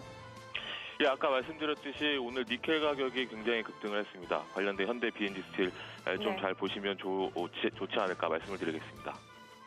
네, 알겠습니다. 오늘 동부증권 서초지점의 김현겸 팀장이었습니다. 자, 오늘 또 잠시 후면은 출구조사 결과가 이제 공개가 됩니다. 그에 따라서 시장에 어떤 영향을 미치는지 여러분들이 그런 포인트까지도 관전 포인트로 좀 짚어보셔야 될 것 같습니다. 자, 오늘 잠시 5초 뒤에 이제 개장이 됩니다. 지금 미국 대선에서는 계속해서 선거 결과 저희가 생중계로 좀 해드릴 예정이니까 계속해서 저희 또 SBS, CNBC와 함께해 주시면 될 것 같습니다. 자, 오늘 개장이 됐습니다. 오늘 11월 9일 수요일 개장이 됐습니다. 구체적인 개장 상황 유한타증권 글로벌 비즈팀의 김동공 대리와 함께 알아보겠습니다. 네, 유한타증권입니다. 금일 증시는 반등세로 일단 출발을 하고 있는 모습이 관찰이 되고 있는데요. 아무래도 미국 대선에 대한 불확실성들이 상당 부분 제거가 되는 모습들을 보이면서 자금들이 어느 정도 좀 증시로 유입이 되기 시작을 하고 있는 것으로 좀 볼 수가 있을 것 같습니다. 여론조사에 따르면은 지금 현재 힐러리 클린턴의 대통령 당선 확률이 90% 이상으로까지 나오는 것들도 있는 것으로 좀 확인이 되고 있는데, 그만큼 지금 현재 미 대선을 앞두고 외국계 자금들이 빠져나갔던 자금들이 빠르게 좀 돌아올 가능성들 역시도 좀 점쳐볼 수가 있는 자리지 않을까라고 볼 수가 있겠습니다.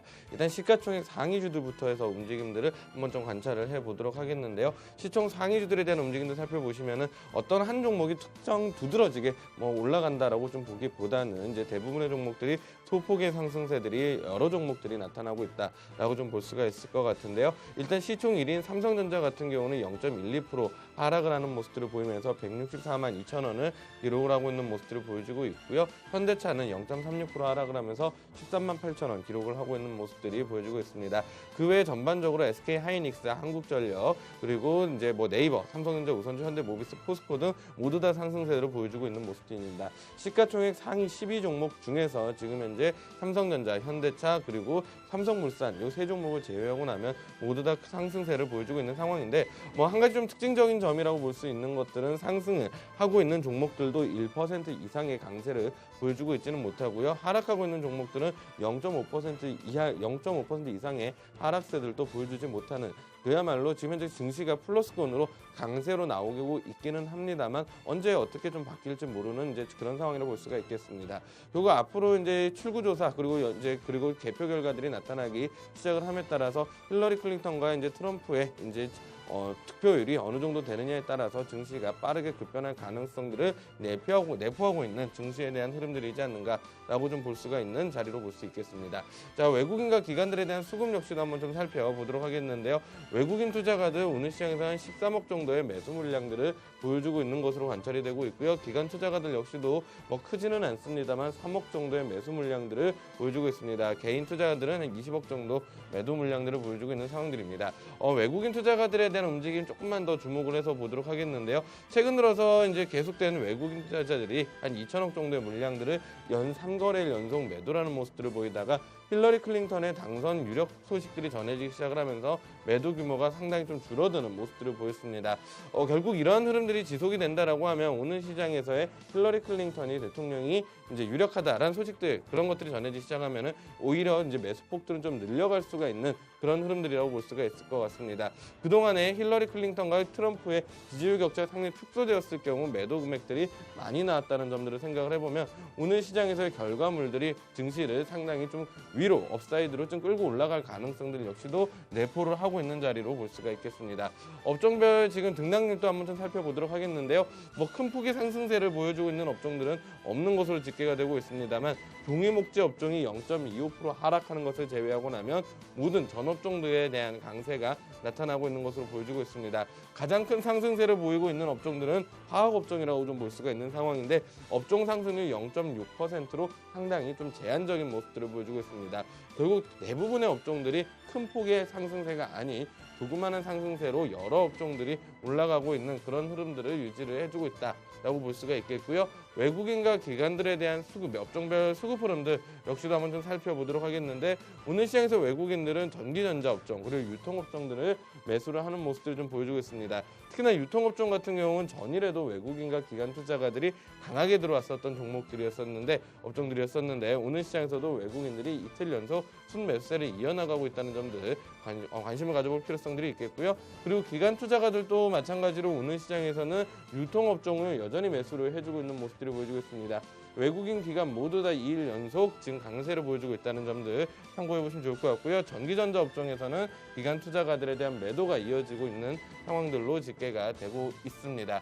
자, 그리고 테마별로 지금 움직이고 있는 업종들 간단하게 좀 살펴보도록 하겠는데요. 오늘 시장에서는 중소형 테마로는 셋톱박스가 지금 가장 큰 상승세를 보여주고 있는 상황들입니다. 2.18% 정도의 강세를 보여주고 있고요. 홈캐스트와 톱필드와 같은 종목들이 강세를 보여주고 있습니다.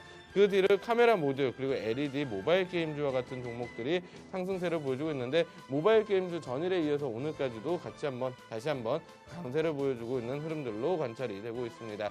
결국 시장 전반적으로 중소형주, 대형주 가릴 것 없이 반등세들이 상당히 강하게 나타나고 있는 시장 흐름들을 유지를 해주고 있다라고 볼 수가 있겠습니다. 대량 매수에 유입되고 있는 종목들도 한번 좀 찾아보도록 하겠습니다. 1회 매수량들이 5천만 원에서 1억 원의 대량 매수세가 가장 많이 집계된 종목들부터 한번 살펴보도록 하겠는데요. 일단 5천만 원에서 1억 원의 대량 매수세가 가장 많이 유입되고 있는 종목은 홈캐스트가 지금 집계가 되고 있는 상황들입니다. 홈캐스트가 7건으로 지금 현재 14% 정도의 강세를 보여주고 있는 상황들이고요. 그 뒤를 이마트, 아모레퍼시픽, 한국전력과 같은 종목들이 이름을 올리고 있는 상황들입니다. 특히나 이마트 전일에도 실적 호조에 힘입어서 지금 강세를 보였던 종목이었는데 오늘 시장에서도 역시나 그 흐름들 이어가고 있는 흐름들로 보여주고 있고요. 아모레퍼시픽 1.26% 상승을 하면서 36만 2,500원을 기록을 하고 있는 모습들입니다. 전반적으로 그동안의 하락했던 폭들을 다시 한번 만회를 하고 있는 흐름들이 아모레퍼시픽에서 지속적으로 강하게 이어지고 있는 흐름들이라고 좀 볼 수가 있겠습니다. 자, 그리고 1억 원 이상의 대량 매수세가 가장 많이 유입된 종목들 역시도 한번 좀 찾아보도록 하겠습니다.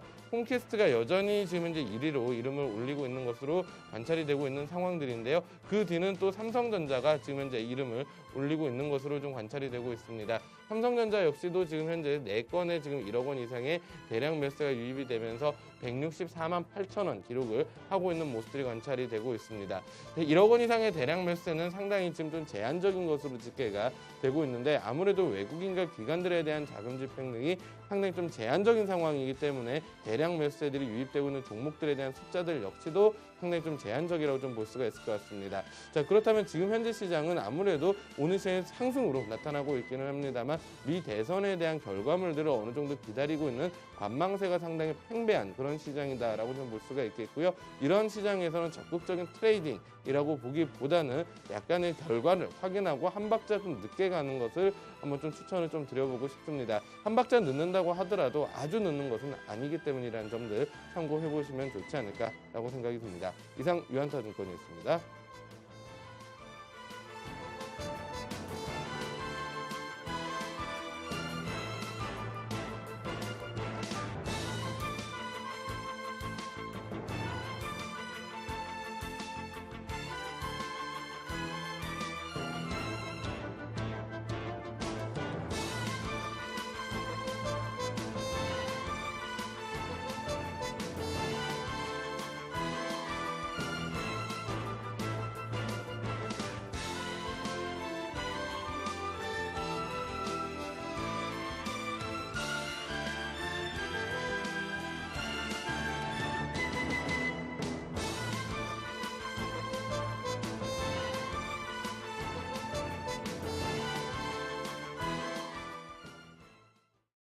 그렇다면 외환시장은 어떻게 움직이고 있을까요? 이번에는 외환시장 동향 살펴보겠습니다. 유진투자선물의 소병화 연구원 연결되어 있습니다.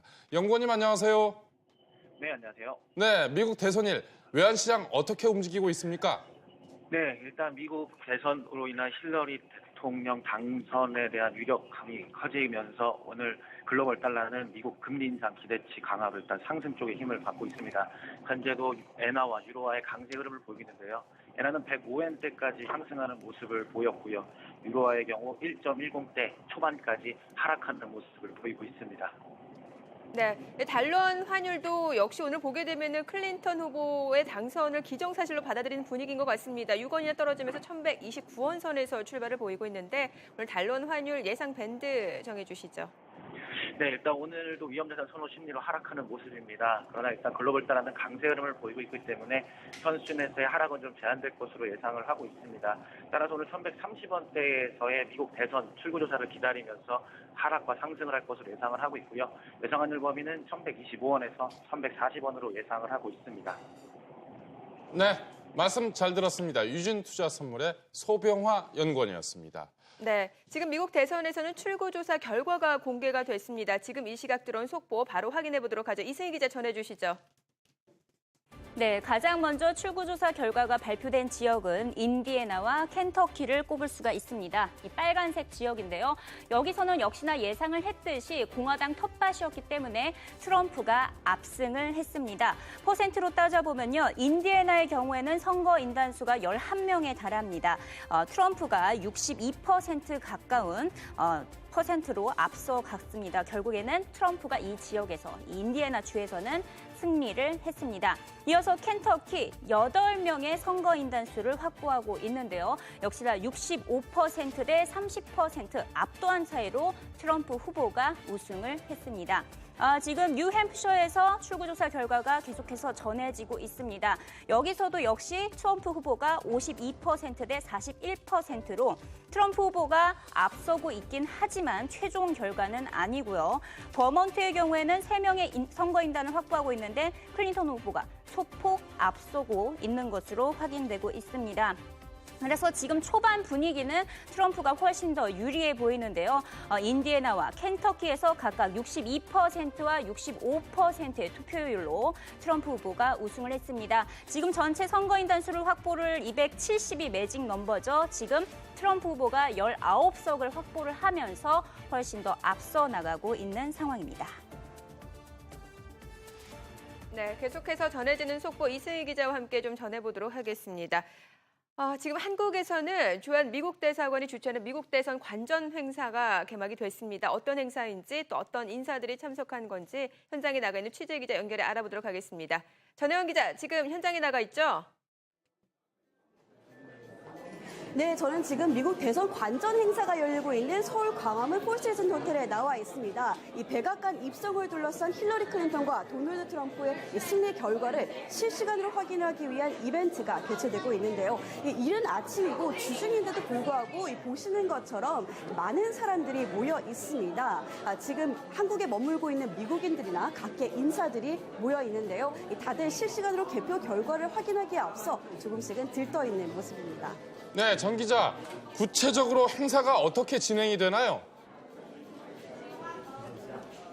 네, 지금 이제 제 바로 뒤에 연회장에서 지금 행사가 개최되고 있는데요. 지금 저기 보시고 계시는 저 대형 스크린을 통해서 지금 개표 결과를 실시간으로 확인하실 수 있습니다. 또 참석자들은 이 개표 결과를 실시간으로 보면서 지금 행사에서 진행되고 있는 전문 패널들의 해설이나 또 토론회도 진행되고 있고요. 또 간간히에서는 또 이제 퀴즈 행사도 진행되고 있습니다. 제가 있는 이곳은 액티비티 룸이라는 곳인데 지금 보시는 것처럼 사람들이 이제 대화도 나누고 있고 또 이곳에 보시면요, 지금 힐러리 클린턴과 도널드 트럼프가 세워져 있습니다. 여기서 인증샷도 찍으실 수 있고요. 또 저쪽에 가서는 조금만 더 오시면 여기 힐러리 클린턴과 도널드 트럼프의 사진이 있는데 이 스티커를 자신이 지지하는 후보자에게 투표를 할 수 있게 됩니다. 투표를 하고 이제 SNS에 인증샷을 올리면 또 여기서 경품 추첨을 통해서 경품을 주게 되는데요. 이처럼 다양한 행사가 여기서 진행되고 있고요. 오늘 행사는 오후 2시까지 진행될 예정입니다. 네, 그렇군요. 주한 미국 리포터 대사의 연설도 예정이 되어 있죠? 네, 조금 후에 오전 11시 30분에는 마크 리포트 주한 미국 대사의 연설과 질의응답 세션이 준비가 되어 있는데요. 이 차기 대통령이 누가 되느냐에 따라 우리나라 외교 안보에도 또 영향을 미치기 때문에 또 오늘 어떤 언급이 있을지 지금 주목이 되고 있는 상황입니다. 네, 참석자 중에는 한국에 거주하고 있는 미국인도 있겠죠. 한국에서도 재외 미국인들을 위한 부재자 투표가 가능한가 보죠? 네, 재외 미국인들은 이 연방 우편 지원을 통해서 이 투표 용지를 신청할 수 있게 되는데요. 이 투표 용지를 받으면요, 이 각 주법에 따라서 이 우편이나 이메일 또 팩스를 통해서 투표를 할 수 있게 되어 있습니다. 이 재외 미국인들은 자신이 거주했던 마지막으로 미국에 거주했던 주에 투표를 하게 되는 형식인데요. 또 투표는 또 빠르면 6월 중순이나 또 늦게는 늦어도 현지 시간으로 11월 8일까지 투표를 마감하게 되어 있습니다. 네, 이 부재자 투표는 얼마나 영향력이 있는 건가요? 네, 사실상 이 부재자 투표율이 낮아서 부재자 투표가 선거에 미치는 영향은 매우 적습니다. 그러다 보니까 실제로 부재자 투표 개표도요, 하루 이틀 후에 이루어지는 경우도 있는데요. 하지만 이 대선이 초접전 양상일 경우에는 이 개표까지 발표된 후에 이 대선의 승자가 결정되는 사례도 2000년도에 있었다고 합니다. 지금 아직 행사가 진행되고 있는데요. 지금 계속해서 참석자들을 만나보고 조금 뒤에 더 자세한 소식 전해드리도록 하겠습니다. 지금까지 미국 대선 관전 행사가 열리고 있는 광화문 포시즌즈 호텔에서 SBS CNBC 전혜원이었습니다.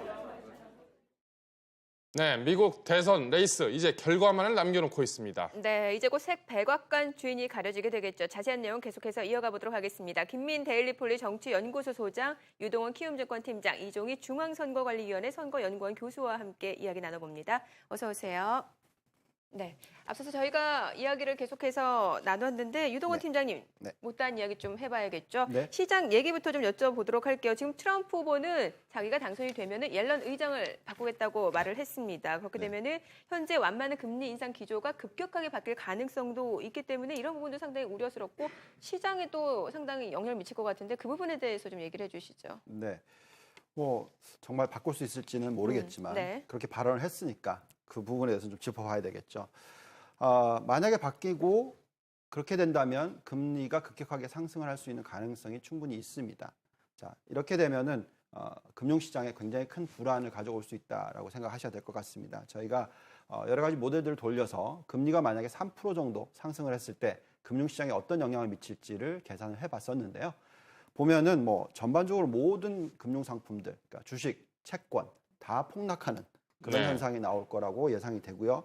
다만 달러와 금만 크게 상승을 할 수 있는 그런 가능성이 나타납니다. 그래서 결국 이럴 때는 안전자산에만 투자를 해야 된다. 달러 자산 그리고 금 뭐 이런 시나리오가 나올 수가 있겠습니다.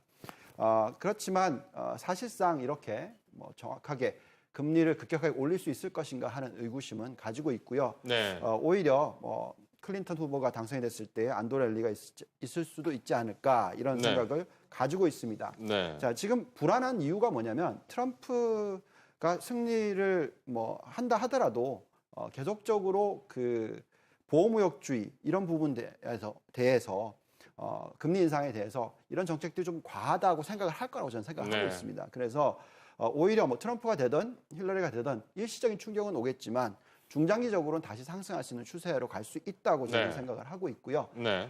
그 시나리오를 보시면은 만약에 트럼프가 이겼을 경우에 일시적으로 브렉시트하고 좀 비슷한 현상, 그러니까 단기적으로 3% 내지 5%의 급락 시장이 나올 수는 있겠지만 그 이후에 다시 정책 자체가 경기 우호적으로 발표가 되면서 다시 상승 추세로 갈 수 있다고 생각을 하고 있고요. 그리고 만약에 힐러리 클린턴이 된다. 이런 경우에는 뭐 당연히 안도 랠리가 나올 것이다.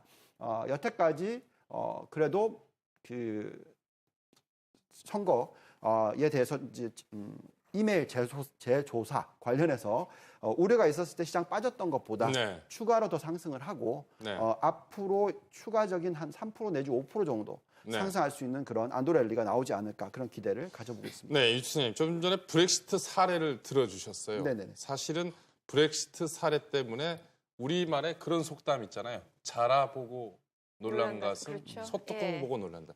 이 의외의 결과를 미리 굉장히 그 불안해하는 심리가 이 금융시장에 작용하지 않았습니까? 그렇습니다. 쭉 설명을 지금 해주셨는데 그렇다면 후보별로 국내 증시는 어떻게 대응했는지 전략을 한번 세워주시죠. 네. 지금 투자 전략을 얘기하기 위해서는 가장 중요한 부분이 아무래도 이성적으로 시장을 들여다봐야 된다. 이런 것입니다. 자, 만약에 뭐 자유무역주의를 철회를 하고 보호무역주의를 가동을 하게 되면 미국의 수입 물가가 어떻게 되겠습니까? 폭등을 하게 됩니다. 그렇기 때문에 그만큼 미국 경제가 어려워질 수가 있기 때문에 그런 정책을 쓸 수 있을까 하는 그런 생각을 가져봅니다.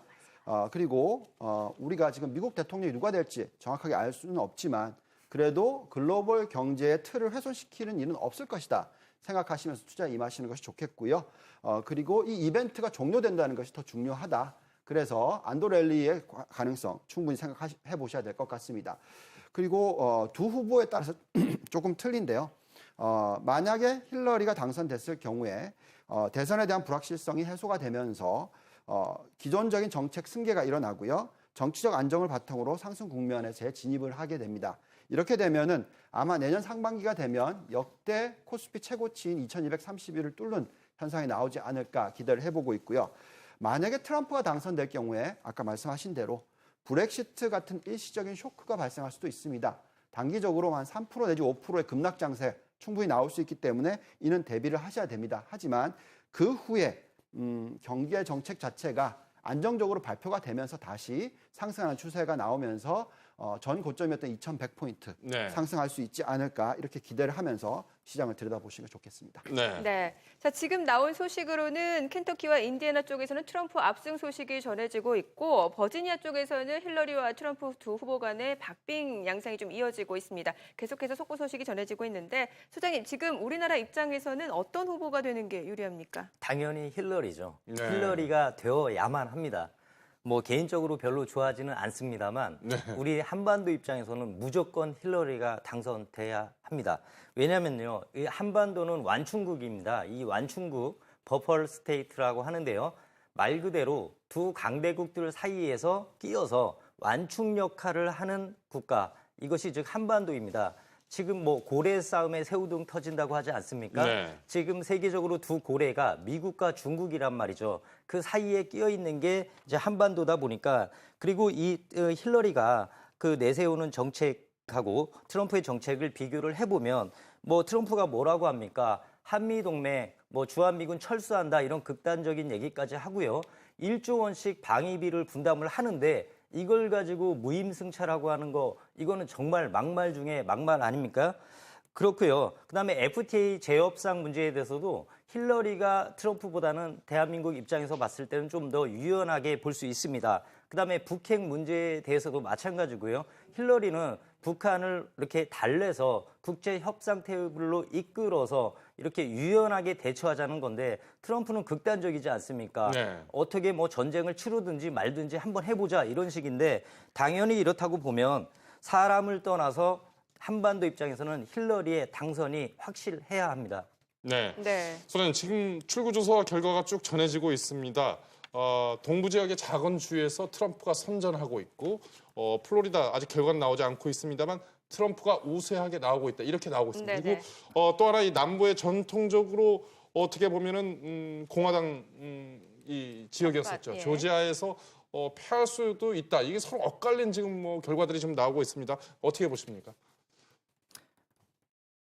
예, 뭐 지금 딕스빌 루치 등 자정 투표가 진행된 그 마을 세 곳에서 전체 득표에서는 트럼프가 32표, 힐러리가 25표를 득표하고 있습니다. 이들 세 개 마을 결과는 뉴햄프셔주 나머지 지역과 이렇게 합산되는 것이고요. 미국 선거일은 그 공휴일이 아니라고 합니다. 그래서 투표율이 저조한 거고요.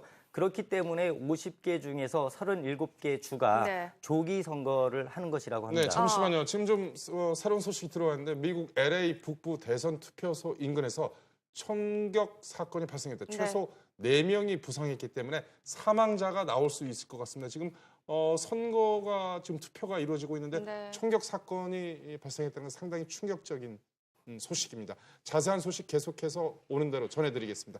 김민 소장님 계속 말씀해 주시죠. 네. 저희가 잠시 후에 계속해서 이야기 좀 들어보도록 하겠고요. 자, 오늘 외환시장을 보게 되면은 일단은 좀 달러원 환율이 급락하면서 출발을 했기 때문에 힐러리 클린턴 후보의 당선을 거의 기정사실화하는 분위기인데 이 부분에 대해서 좀 얘기를 해보죠. 네. 뭐 지금 시장 자체는 힐러리 클린턴이 이기는 것 같이 흘러가고 있습니다. 증시도 지금 상승을 하는 모습을 보여주고 있고요. 또한 뭐 아까 말씀하셨던 원자재 가격들 다 급등을 하는 모습을 보여주고 있고 그만큼 경기 회복이 가능하다는 부분 그리고 또 원 달러 환율 자체도 지금 절상하는 부분이 나타나고 있다. 전체적으로는 지금 시장은 힐러리 클린턴이 이기는 것이 가능하지 않을까 하고 지금 기대를 하고 있는 것 같습니다. 네. 네. 교수님, 그 미국 대선은 24시간에 걸쳐서 진행이 된다고 지역별로 시간차가 있고. 그렇죠. 근데 왜 이 시간차가 있다 보면은 앞에서 먼저 투표한 어떤 결과나 이런 것들이 다음에 나중에 투표하는 주에 영향을 미칠 것 같기도 하고. 그렇습니다. 그럼에도 불구하고 왜 이렇게 시간대별로 이렇게 하는지 또 일정 이런 것 좀 전반적으로 좀 짚어주시죠. 네, 미국 대선은 사실상 딕스빌 노치에서 시작이 되죠. 자정의 상간 마을이죠. 자정부터 시작이 됩니다. 여기 자정에 시작되는 이유는 이 지역이 강산 지역이었어요. 그러다 보니까 먼저 자정에 투표를 하고 새벽에 일찍 출근을 해야 되죠. 그래서 이렇게 시작이 된 겁니다. 그리고 워낙 큰 나라다 보니 한꺼번에 또 시차 때문에 어떻게 동시에 할 수가 없는 그런 실정입니다. 그렇게 시작이 되어서 동부, 중부, 서부 해안까지 거쳐서 알래스카를 마지막으로 이렇게 되는데요. 그러다 보니까 주별로 투표 종료와 함께 또 출구조사가 발표가 되죠. 그리고 개표가 바로 진행이 됩니다. 그래서 당선자 윤곽도 빠르면 오늘 오전에 나올 것도 같습니다. 그렇지만 또 오하이오, 플로리다, 버지니아 출구조사 결과가 오전 중에 나오면 오전에 어느 정도 윤곽이 드러나는데요. 그렇지 않을 박빙의 경우에는 그렇지 않은 경우죠. 그럴 경우에는 오후까지 살펴봐야 되는 그런 상황이라고 할 수 있겠습니다. 네, 출구조사 결과가 계속해서 공개가 되고 있는데요. 좀 전에 전해드린 소식입니다. 미국 쪽에서 총격전이 발생했다는 소식, 부상 최소 4명으로 확인이 되고 있습니다. 자세한 내용 이승희 기자와 함께 좀 짚어보도록 하죠. 이승희 기자, 어떤 소식들 전해지고 있습니까? 네, LA 북부 아주사라는 지역 투표소 인근에서 이 같은 총격 사건이 발생을 했는데요. LA 현지 시간으로 오후 2시경에 발생을 했다고 합니다. 지금까지 4명이 부상을 당한 것으로 알려지고 있는데요. 1명은 사망을 했고요. 3명이 급하게 지금 병원으로 후송이 되어 가고 있습니다. 용의자를 지금 경찰 측에서는 쫓아가고 있다고 하는데 구체적인 정황, 원인, 배경에 대해서는 밝혀진 것이 없습니다. 용의자는 1명인 것으로 알려지고 있고요. 다시 한번 말씀드리면 1명이 사망하고 3명이 부상을 입은 것으로 알려지고 있습니다. 이 기자, 그러면 이번 총격 사건 투표와 직접 관련이 있는지 없는지 아직은 파악이 안 된 건가요? 네, 그렇습니다. 경찰청 측에서는 아직까지 용의자가 누구인지도 자세히 알려지지 않았고요. 이 사건 배경이 어떻게 시작이 된 것인지도 지금 알려지지 않고 있다고 밝히고 있습니다. 네, 뭐 지금 LA 북부 쪽이죠. 투표소 인근에서 총격전 소식이 좀 전해지고 있는데 뭐 지금 투표소에서 여러 가지 이야기들 많이 나오고 있습니다. 사실 현재 선거 분위기에 대해서도 저희가 좀 알아볼 필요가 있는 게 트럼프 후보가 계속해서 선거 조작 가능성을 언급을 했습니다. 그래서 지지자들에게 철저한 감시를 요구하고 나선 상황인데 사실 좀 전에 나온 총격전이 어떤 이런 투표라든지 선거와 연관이 되어 있다라고 단정 지을 수는 없겠습니다만 투표소에서의 충돌 가능성도 좀 배제를 할 수는 없는 것 같은데 어떻게 보시는지요? 예, 뭐 방금 전에 속보로 예. 아주 과격한 그 총격전이 있었다고 나오지 않았습니까? 충분히 앞으로도 그럴 수 있습니다. 이 시간 이후에도. 그동안의 선거 기간에도 말씀하신 것처럼 트럼프는 기승전 조작으로 일관을 했습니다. 선거가 시작하기도 한참 전부터 이것을 주장을 했는데요. 이것은 꼭 자신이 패배했을 경우에 빠져나갈 탈출구를 만들기 위한 그 명분에 불과합니다. 만일 트럼프 자신이 당선된다고 하더라도 이것도 선거 조작이라고 할 수 있겠습니까?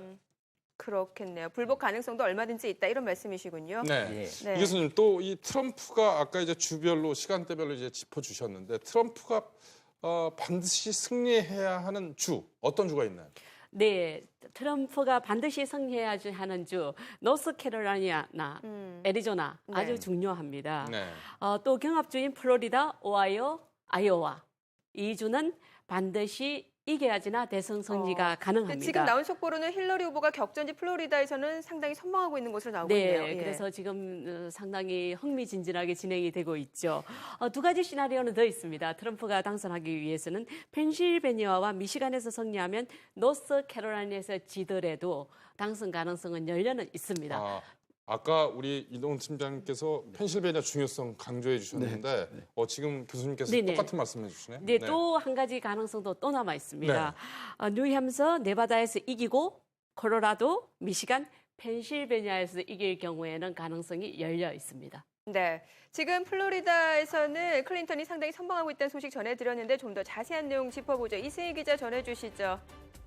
네, 지금까지 나온 양상으로는 전반적으로는 빨간 지역이 많습니다. 다시 말해서 이 도널드 트럼프 후보가 조금 더 유리하다라고 보시면 되겠는데요. 일단 이제 빨간 지역이 많다. 공화당 텃밭인 인디애나와 켄터키에서는 이미 승리를 한 것으로 확정이 정해지고 있고요. 조지아와 플로리다, 버지니아가 전해지고 있는데 지금 플로리다의 색깔, 지도 색깔이 계속해서 바뀌고 있습니다. 다시 말해서 박빙이라고 볼 수가 있겠죠. 방금 전까지 한 10초 전까지만 해도 트럼프가 우세하다가 지금 또 바로 클린턴 후보로 바뀌었습니다. 48.9% 대 48.4%, 1%포인트 차이도 나지 않고 있는 상황입니다. 그래서 지금 플로리다 현재 박빙인 상황이고요. 출구조사 결과는 지금까지 2% 정도만 이제 확인이 되고 있고 플로리다의 경우에는 지금까지 발표가 된 주 가운데 선거인 단수가 가장 많은 29석을 차지하고 있는 주입니다.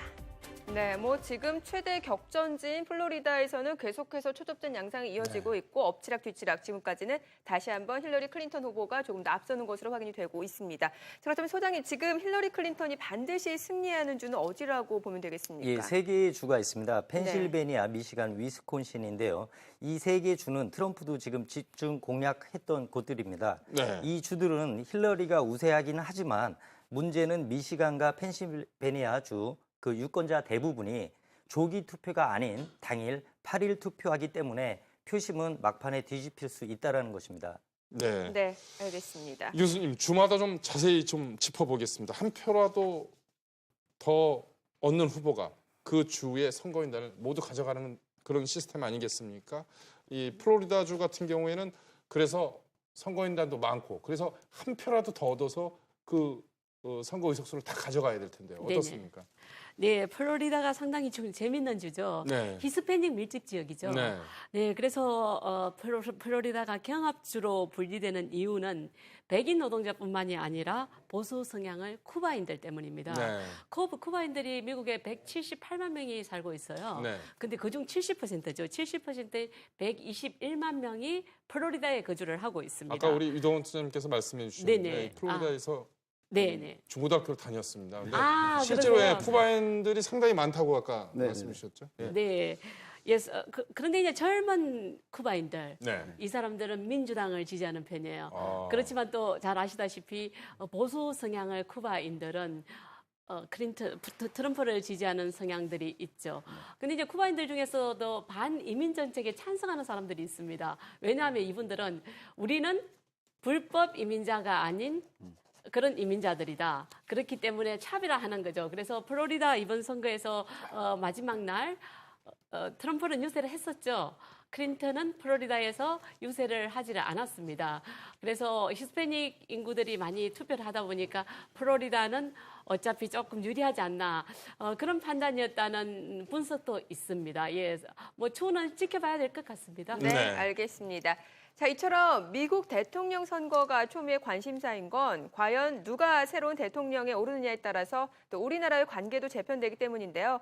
특히 경제 부처들은 선거 결과가 우리 경제와 금융시장에 끼칠 악영향을 우려하고 있습니다. 아침에 관계 부처들이 이에 대응하기 위한 회의도 열었는데요. 취재기자 연결해 자세한 내용 들어보도록 하죠. 권세욱 기자. 예, 권세욱입니다. 네, 먼저 좀 짚어보죠. 경제 부처들이 가장 우려하고 있는 것들 어떤 것들입니까? 네, 당장 국내 금융 외환 시장의 변동성이 커질 것을 걱정하고 있습니다. 과거 미국 대통령 선거의 선례들을 살펴보면 결과에 대한 불확실성이 시장에 반영돼 변동성이 커졌기 때문입니다. 또 결과가 확정된 후에는 당선자의 경제정책 기조에 따라서 국제 금융 외환 시장도 영향을 받을 것으로 내다봤습니다. 특히 보호무역 기조가 강화되는 것을 포함한 자국 중심주의 확산 시 세계 경제의 회복이 지연되거나 부진해질 가능성도 우려하고 있습니다. 거시경제금융회의를 주재한 최상목 기획재정부 1차관은 안보 동맹국이자 제2의 교역국인 미국의 경제정책 변화는 우리 경제 전반의 불확실성을 높일 수 있다고 말했습니다. 네, 시장의 변동성을 줄이기 위한 정부의 방침은 뭡니까? 네, 우선 최상목 기재부 1차관은 시장에 과도한 변동성이 나타나면 신속하게 시장 안정 조치를 시행할 것이라고 밝혔습니다. 어떤 방향으로든 금융시장의 지나친 변동성은 바람직하지 않다는 판단에 따른 겁니다. 이를 위해 정부는 모니터링을 우선 강화할 계획입니다. 오후에는 경제부총리가 주재하는 대외경제장관회의를 열고 내일 아침에는 경제 현안 점검회의도 열기로 했습니다. 또 미국 대선 후보들이 밝힌 경제정책 방향에 대한 대응 계획도 논의할 예정인데요. 미국의 새 정부 출범이 미래 성장 동력 분야 등에서 우리나라 기업의 새로운 기회 요인이 될 수 있다는 측면에서 범정부적인 대응 계획을 논의키로 했습니다. 네, 관 기자, 출구조사 결과 속속 들어오고 있습니다. 이런 소식 전해지고 있는데 국내외 시장 여기에 대해서 어떻게 반응하고 있나요? 예, 미국과 유럽 증시는 민주당 후보 힐러리 클린턴의 당선이 우세하다는 전망 속에 상승 마감했습니다. 뉴욕 증시에서 다우와 S&P 500, 나스닥 지수는 0.4에서 0.5% 내외의 상승률을 기록했고 영국과 프랑스, 독일의 주요 지수도 0.2에서 0.5% 내외 오르며 상승세로 마감했습니다. 다만 시장 참가자들은 지난 6월에 있었던 영국의 유럽연합 탈퇴, 브렉시트 투표 때와 같은 예상 밖의 결과가 나올 것에도 대비하는 모습입니다. 이찬호 기재부 차관보도 거시경제금융회의 뒤 기자들과 만나 공화당 후보인 도널드 트럼프가 당선이 유력할 경우 오후 시장 상황을 보면서 다시 한번 거시경제금융회의를 열 수 있다고 말했습니다. 국제금융센터는 트럼프가 선거에서 이기면 뉴욕 증시가 10% 이상 급락하는 등 금융시장이 충격을 받을 것이란 전망의 보고서를 최근 내놓은 바 있습니다. 국제 증시처럼 국내 증시도 일단 오름세 속의 장을 시작했습니다. 코스피는 어제보다 0.23%, 코스닥은 0.37% 오르며 개장했습니다. 지금까지 SBS CNBC 권세욱입니다. 네, 이 시각 주요 뉴스입니다. 통계청이 발표한 10월 고용 동향에 따르면 지난달 청년 실업률은 8.5%로 작년 같은 달보다 1.1%포인트 상승했습니다. 이는 10월 기준으로 외환위기 당시인 1999년 8.6% 이후 가장 높은 것입니다. 국토교통부는 벤츠와 토요타, 현대차 등에서 제작하거나 수입 판매한 총 29개 차종 4,770대에 대해 제작 결함이 발견돼 리콜 조치한다고 밝혔습니다. 벤츠의 E300 등 6개 차종은 연료 펌프 결함이, 토요타의 프리우스는 주차 브레이크 케이블 결함이, 현대자동차의 그랜드 스타렉스 등 2개 차종은 전조등 설치 불량이 발견됐습니다. 국내 30대 그룹 CEO급 전문 경영인의 평균 임기가 2.5년인 것으로 조사됐습니다. 30대 그룹 가운데 3곳은 임기가 2년이 되지 않았고 평균 재임 기간이 3년이 넘는 그룹은 7곳, 1년이 안 되는 곳도 18%에 달했습니다. 재임 기간이 가장 긴 곳은 영풍그룹으로 평균 8.3년, 가장 짧은 곳은 1.2년인 부영으로 나타났습니다. 최순실 씨의 최측근이자 일명 문학의 황태자로 불린 차은택 씨가 어젯밤 입국 뒤 검찰에 체포돼 밤샘 조사 후 구치소에 수감됐습니다. 차 씨는 자신이 운영하던 광고회사에서 수억 원대의 자금을 횡령하고 안종범 전 청와대 정책조정수석 등과 공모해 예포스코 계열 광고회사의 지분 강탈을 시도한 혐의를 받고 있습니다. 서울 남부지방검찰청은 자본시장법 위반 등의 혐의로 웅진그룹 윤석금 회장의 두 아들과 웅진그룹 직원 1명을 불구속 기소했다고 밝혔습니다. 이들은 웅진싱크빅의 영업이익이 올랐다는 실적 공시를 하기 보름 전인 지난 1월 중순쯤 내부 정보를 이용해 미리 주식을 사들인 혐의를 받고 있습니다.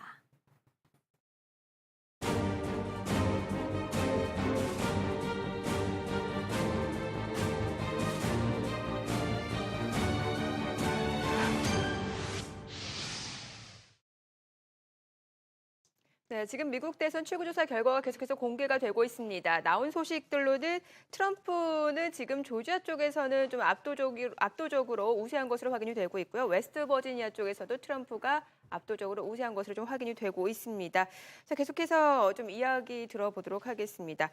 지금 노스캐롤라이나주도 일단 선거인단이 15명이 좀 확보가 되고 있기 때문에 주요 승부처 중 하나인데 어떤 성향을 보이고 있는지 좀 얘기해 주시죠. 이 노스캐롤라이나는 민주당 지지자 비중이 높아졌지만 흑인 유권자 투표율이 낮습니다. 그만큼 예측하기 어려운 지역이죠. 그래서 두 후보는 이 지역에 공을 들였던 것이고요. 그래서 얼마 전에 선거 4일을 앞두고 그 랠리더럼 공항에 두 후보의 전용기가 비슷한 시각에 포착되기도 했다고 합니다. 네. 자, 지금 플로리다 쪽 개표 혼전 양상이 이어지고 있는데 자세한 내용 좀 들어보도록 하죠. 이세희 기자 전해주시죠. 네, 출구조사 결과가 계속해서 전해지고 있는데요. 지금 플로리다의 경우에는 지금 예상외로 박빙이 예상이 되고 있습니다. 지금 경합주, 지금까지 발표된 지역 가운데 경합주로 꼽혔던 게 버지니아와 플로리다였는데 시장에서는 이 두 주에서 클린턴이 앞설 것으로 예상을 했었습니다. 그 이유는 히스패닉 유권자가 많았기 때문인데 지금 하지만 상황이 절대 반전이 된 상황이죠. 플로리다에서 트럼프 후보가 49.7%로 클린턴의 47.4%를 앞서 나가고 있습니다. 또 다른 경합주로 관심을 받고 있는 버지니아의 경우에도 트럼프 후보가 53.8%로 클린턴의 41.1%를 앞서가고 있는데 지금 버지니아와 플로리다의 경우에는 클린턴 후보가 승리를 할 것으로 예상이 됐었으나 지금 트럼프가 앞서 나가고 있고요. 지금 또 가장 많은 관심을 받고 있는 노스캐롤라이나 출구조사가 시작된 지 얼마 되지 않았지만 잠깐 흐름을 살펴보면요. 트럼프 후보가 압도적으로 앞서 나가고 있습니다. 63% 대 35%의 차이를 나타내고 있습니다. 네, 결국 플로리다와 노스캐롤라이나가 굉장히 중요하군요. 네. 근데 우리 유튜님 아까 말씀드린 대로 플로리다에서 중고등학교 나오셨고 노스캐롤라이나에서 또 아르바이트도 해보신 경험이 있는데 그쪽 좀 분위기 어떻습니까? 플로리다주는 아까도 말씀드렸듯이 히스패닉계가 많기 때문에 클린턴이 이기지 않을까 그런 기대를 좀 해보긴 했고요. 근데 노스캐롤라이나는 지금 보시면 미국 동남부 지역인데 네. 이 지역이 전반적으로 그 공화당 지지주입니다. 네. 그래서 당연히 트럼프가 이기지 않을까 이런 기대를 다들 하고 있는 것 같은데 네.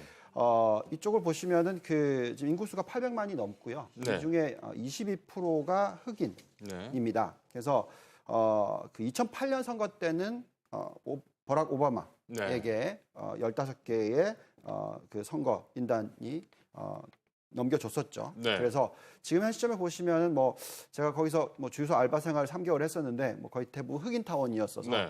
흑인들의 투표가 어떻게 될지가 상당히 중요한 네. 그런 것이 되겠습니다. 그래서 네. 만약에 지금 그 오바마 부인의 지지율이 상당히 높기 때문에 이 부인이 힐러리를 지금 지지하고 있어서 어떻게 될지 그런 부분은 좀 기대는 해보지만 지금 출구조사 나오는 거 보면은 아마도 공화당이 이기지 않을까 이런 생각이 드네요. 네. 뭐 지금 버지니아 쪽에서 개표율은 7%에 이르고 트럼프 후보가 지금 우세한 것으로 확인이 되고 있습니다.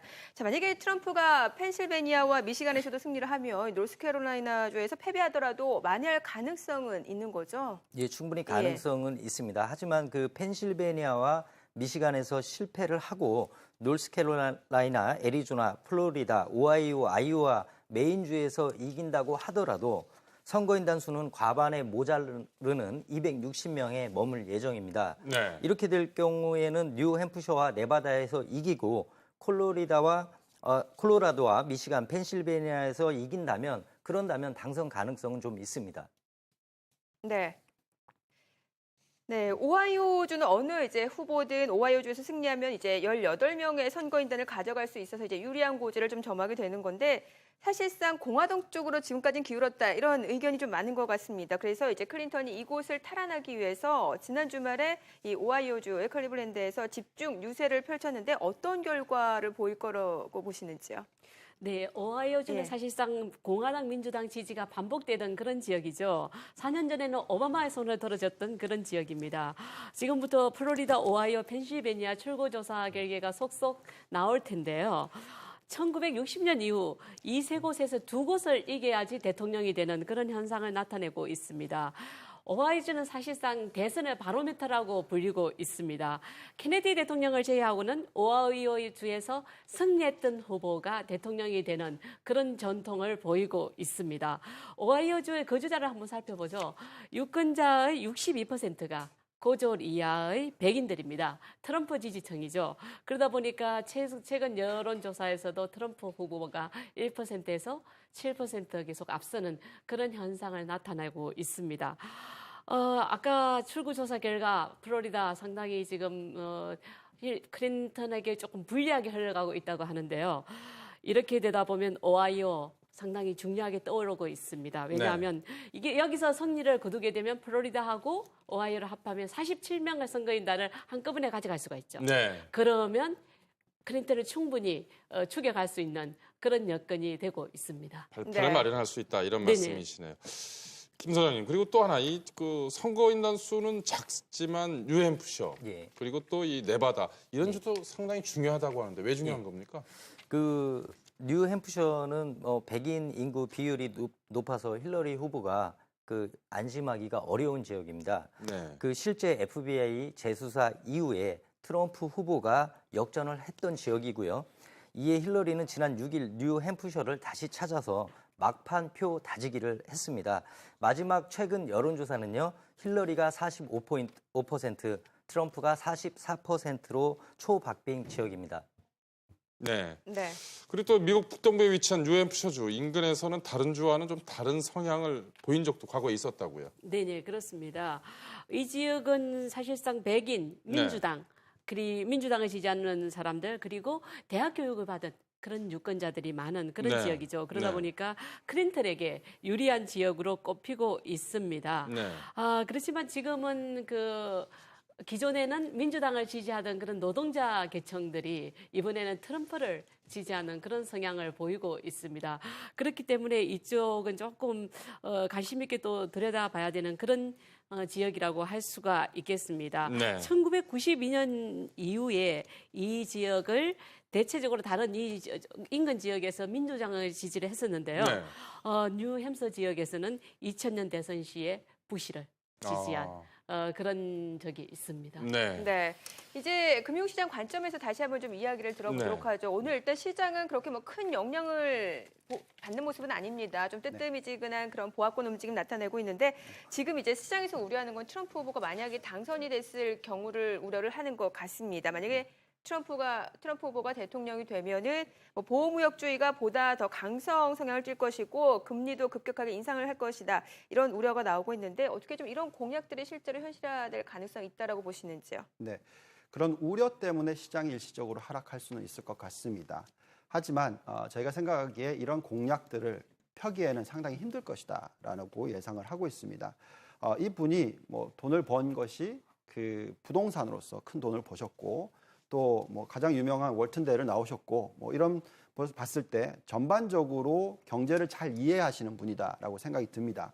그리고 오히려 발언했던 내용들을 좀 자세히 들여다보면 오히려 적극적인 부양 정책을 쓰지 않을까 하는 기대를 가질 수도 있습니다. 네. 왜냐하면 돈을 찍어내겠다는 얘기도 했었고 그다음에 1조 달러나 되는 인프라 투자를 하겠다는 얘기까지 네. 하고 있습니다. 그래서 사실상 굉장히 적극적인 부양 정책을 쓰지 않을까 생각을 하고 있고요. 네. 하지만 지금 계속 토론이 되고 있는 내용을 보시면 두 가지가 있는데 첫 번째가 지금 보호무역주의와 자유무역주의에 대한 부분. 네. 그리고 두 번째가 미국의 이 투표 시스템, 일렉트로 보트 시스템 자체에 대해서 얘기를 하고 있습니다. 그래서 그만큼 선거 캠페인에 활용을 하고 있다고 저는 생각이 들고요. 네.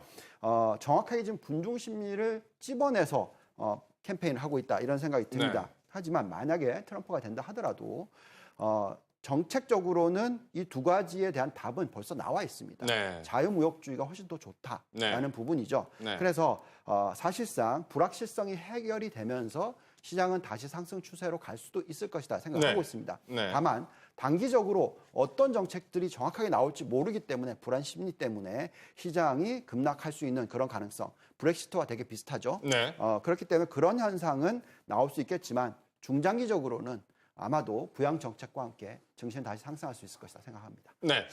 그런데 방금 전 속보 소식과 같이 우발 변수가 또 터졌습니다. 김민 소장님, 지금 총격전 소식이 들려왔어요. 이 자칫하면은 이번 대선이 끝나더라도 어떤 소송, 그 다음에 인종 간 대결, 또 물리적인 폭력 대결로 이어질 가능성 없을까요? 예, 안타깝습니다만 총격전 사망 사고가 방금 전에 있었죠. 네. 이번 미 대선은 그 이전의 미국의 대선들과는 전혀 다른 극단적인 어떤 상태까지 이르렀습니다. 즉 그 민주주의의 상징인 그 미국의 민주주의가 퇴보하는 것이 아닌가 지금 이렇게까지 볼 수 있겠고요. 이것은 그 트럼프, 그 아웃사이더인 트럼프의 극단적 대립의 선동에서 비롯된 것이 아닌가 생각을 합니다. 네. 예. 유 팀장님, 그럼 이런 우발 변수 지금 있습니다만 사태가 뭐 어떻게 뭐 전개될지는 좀 더 시간을 두고 봐야겠습니다만 네. 주식시장 어떤 상승이 제한적으로 이어질까요? 아니면은 좀 추세적인 상승이 계속 이어질 수 있을까요? 어떻게 보십니까? 네, 뭐 트럼프가 된다면 당연히 일시적으로 시장에 변동성이 있을 것이다 생각합니다. 브렉시트 때도 보셨지만 뭐 3% 내지 5% 급락하는 모습이 나올 수도 있기 때문에 이런 부분은 좀 감안하셔야 되겠는데요. 하지만 주식시장이라는 것은 결국 경기가 어떻게 되느냐가 가장 중요합니다. 그래서 추세적 주기를 놓고 말씀을 드리면 지금 여태까지 나타나는 현상 자체가 그 코스트 풀 인플레이션과 디맨드 풀 인플레이션, 그러니까 계속 물가 상승률이 나타나고 있다. 그만큼 경기가 회복이 되고 있다고 생각을 하고 있습니다. 그래서 지금 현 시점에서는 정치적 요소가 시장을 짓누르고 있고 또 정책적으로 어떻게 될지 모르기 때문에 트럼프가 될 경우에 일시적인 충격에 대한 우려 때문에 지금 자금이 좀 유보가 되고 있는 현상. 네. 투자를 늘려야 되는데 지금 유보가 되고 있는 현상이라고 생각합니다. 하지만 어느 정도 이제 정책적인 그림들이 좀 더 잘 나오게 되면 그때부터는 다시 상승 추세를 보이고 특히 글로벌 경기가 회복할 경우에 이때는 증시가 다시 상승할 수 있는 그런 모습이 나올 수 있을 것이다 생각하고 있습니다. 네. 지금 또 나온 소식은 웨스트버지니아 쪽에서는 트럼프 후보가 승리, 그리고 선거인단은 이제 힐러리 후보가 3석, 그리고 트럼프 후보가 24석을 확보한 것으로 이제 확인이 됐습니다. 개표 상황 계속해서 저희가 전해드리고 있는데 지금 이제 대선 결과에 따라서 뭐 글로벌 자산 배분 전략도 좀 다르게 세워야 될 것 같습니다. 팀장님, 그렇다면은 어떤 전략이 좋습니까? 네, 글로벌 자산 배분에 네. 있어서는 뭐 기본적으로 단기간에 정치적인 요소 때문에 흔들릴 수도 있습니다. 그렇기 때문에 이때는 안전자산에 투자를 해야 되겠죠. 뭐 그럴 경우에는 뭐 금과 달러 계속 말씀을 드리고 있습니다. 그렇지만 중장기적으로 경제 정책에 따라서 주식시장에 투자를 해야 되는 그런 모습이 있고요. 지금 보시면 미국 시장 자체는 계속적으로 이익 증가율이 높게 나타나고 있습니다. 그리고 지난 3분기 경제 성장률도 회복하는 모습이 나오고 있고요. 그래서 이런 부분을 감안했을 때 미국 시장의 투자는 계속적으로 늘려주는 것이 좋겠다 이렇게 생각을 하고 있습니다. 그리고 만약에 글로벌 경기가 회복을 했을 경우에 소비가 살아날 경우에 제조업체들을 가지고 있는 국가들이 수혜를 입을 것이다. 그렇기 때문에 독일, 일본, 그리고 중국, 한국 이런 국가들이 들어갑니다. 그래서 이런 쪽에 투자를 늘려보시는 것도 좋겠고요. 네. 그렇지만 아까도 말씀을 드렸지만 계속적으로 트럼프 대통령이 된다는 그런 결론이 나온다면 단기적으로는 짧게는 2주, 길게는 한 달 이상 정도의 조정 구간이 필요할 수도 있다. 그렇기 때문에 이럴 때는 당연히 금 투자를 어느 정도 들고 가시는 전략이 필요하다. 이렇게 말씀을 드립니다. 네. 마지막으로 두 분 전문가분들께 짧게 여쭤보겠습니다. 교수님, 먼저 이 트럼프가 대통령에 당선이 되고 또 우리의 국회, 의회, 미국 공화당이 미 의회까지 다 장악하는 그런 시나리오 가능성 있을까요? 네, 충분히 있습니다. 지금 상원과 하원으로 나누고 있죠. 상원의 경우에는 100명으로 구성이 되죠. 네. 100명으로 구성된다는 이유는 각 주의 대표 2명씩 이렇게 되어 있는데요. 지금 현재 공화당이 숫자가 많죠. 맞는데 이번에 34명을 뽑는데요. 그중에서 공화당 숫자가 많습니다. 새로 선출해야 되는 사람 중에서. 그러다 보면은 공화당에서는 지금 조금 이럴 거예요. 공화당의 상원에서 공화당이 잃기는 하겠지만 과반수가 어떻게 될지는 조금 더 지켜봐야 되는 그런 상황입니다. 하원의 경우에도 지금 공화당이 숫자가 많은데 하원의 경우도 많은데 이번에 새로 다시 선출을 하게 되는데요. 하원의 경우에는 통상 그 전에 있던 그 기존의 정치가들이 당선되는 경우가 90%에 해당이 됩니다. 그렇기 때문에 하원의 경우에는 민주당이 과반수를 획득하기란 거의 힘든 그런 상황입니다. 그런 여러 가지 배경을 살펴보자면 이번에 트럼프 후보가 당선이 되고 그렇게 가정을 하셨죠? 그렇게 질문을 하셨는데요. 공화당이 의회를 장악하는 그런 시나리오도 가능하다는 그런 관측이 나옵니다. 네. 김민소님, 아까 이제 그 인종 간 대결 혹시 이제 그 가능성 짚어주셨는데요. 네. 그동안 미국에서 인종 간 갈등은 흑인들이 반발하는 모양새였는데 만약에 이번에 트럼프가 치고 어쩌면 백인들이 어떤 폭력 사태를 일으키는 이런 상황 가능할까요? 예, 역으로 그런 상황도 충분히 예상할 수 있죠.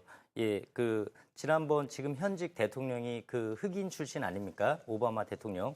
그럼 첫 흑인 대통령이 당선됨으로써 굉장히 이제 인종 문제에 대해서는 좀 원만한 분위기 모드로 갔었는데 이런 일이 그런 가정을 한다면 다시 어떤 인종 간의 분열은 극단적으로 대치될 것으로 이전보다 더 극단적으로 대치될 것으로 전망합니다. 네, 알겠습니다. 오늘 데일리폴리 정치연구소 김민소장, 키움증권 글로벌 투자전략팀의 유동원 팀장, 중앙선거관리위원회 선거연수원 이종희 교수였습니다. 오늘 말씀 잘 들었습니다.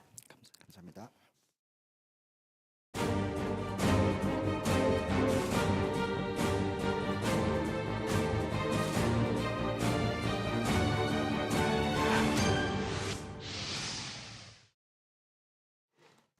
저희가 준비한 소식은 여기까지입니다. 이번 주 경제 와이드 이슈 N에서는 미국 대통령 선거 특집으로 현지 상황과 분위기 생생하고 정확하게 소개해드릴 예정입니다. 네, 또한 한 결과에 따른 한국 경제 파장은 어떤 것들이 있는지 이슈 분석을 통해서 다각도로 분석해 보도록 하겠습니다. 많은 관심 부탁드립니다. 시청해주신 여러분 고맙습니다.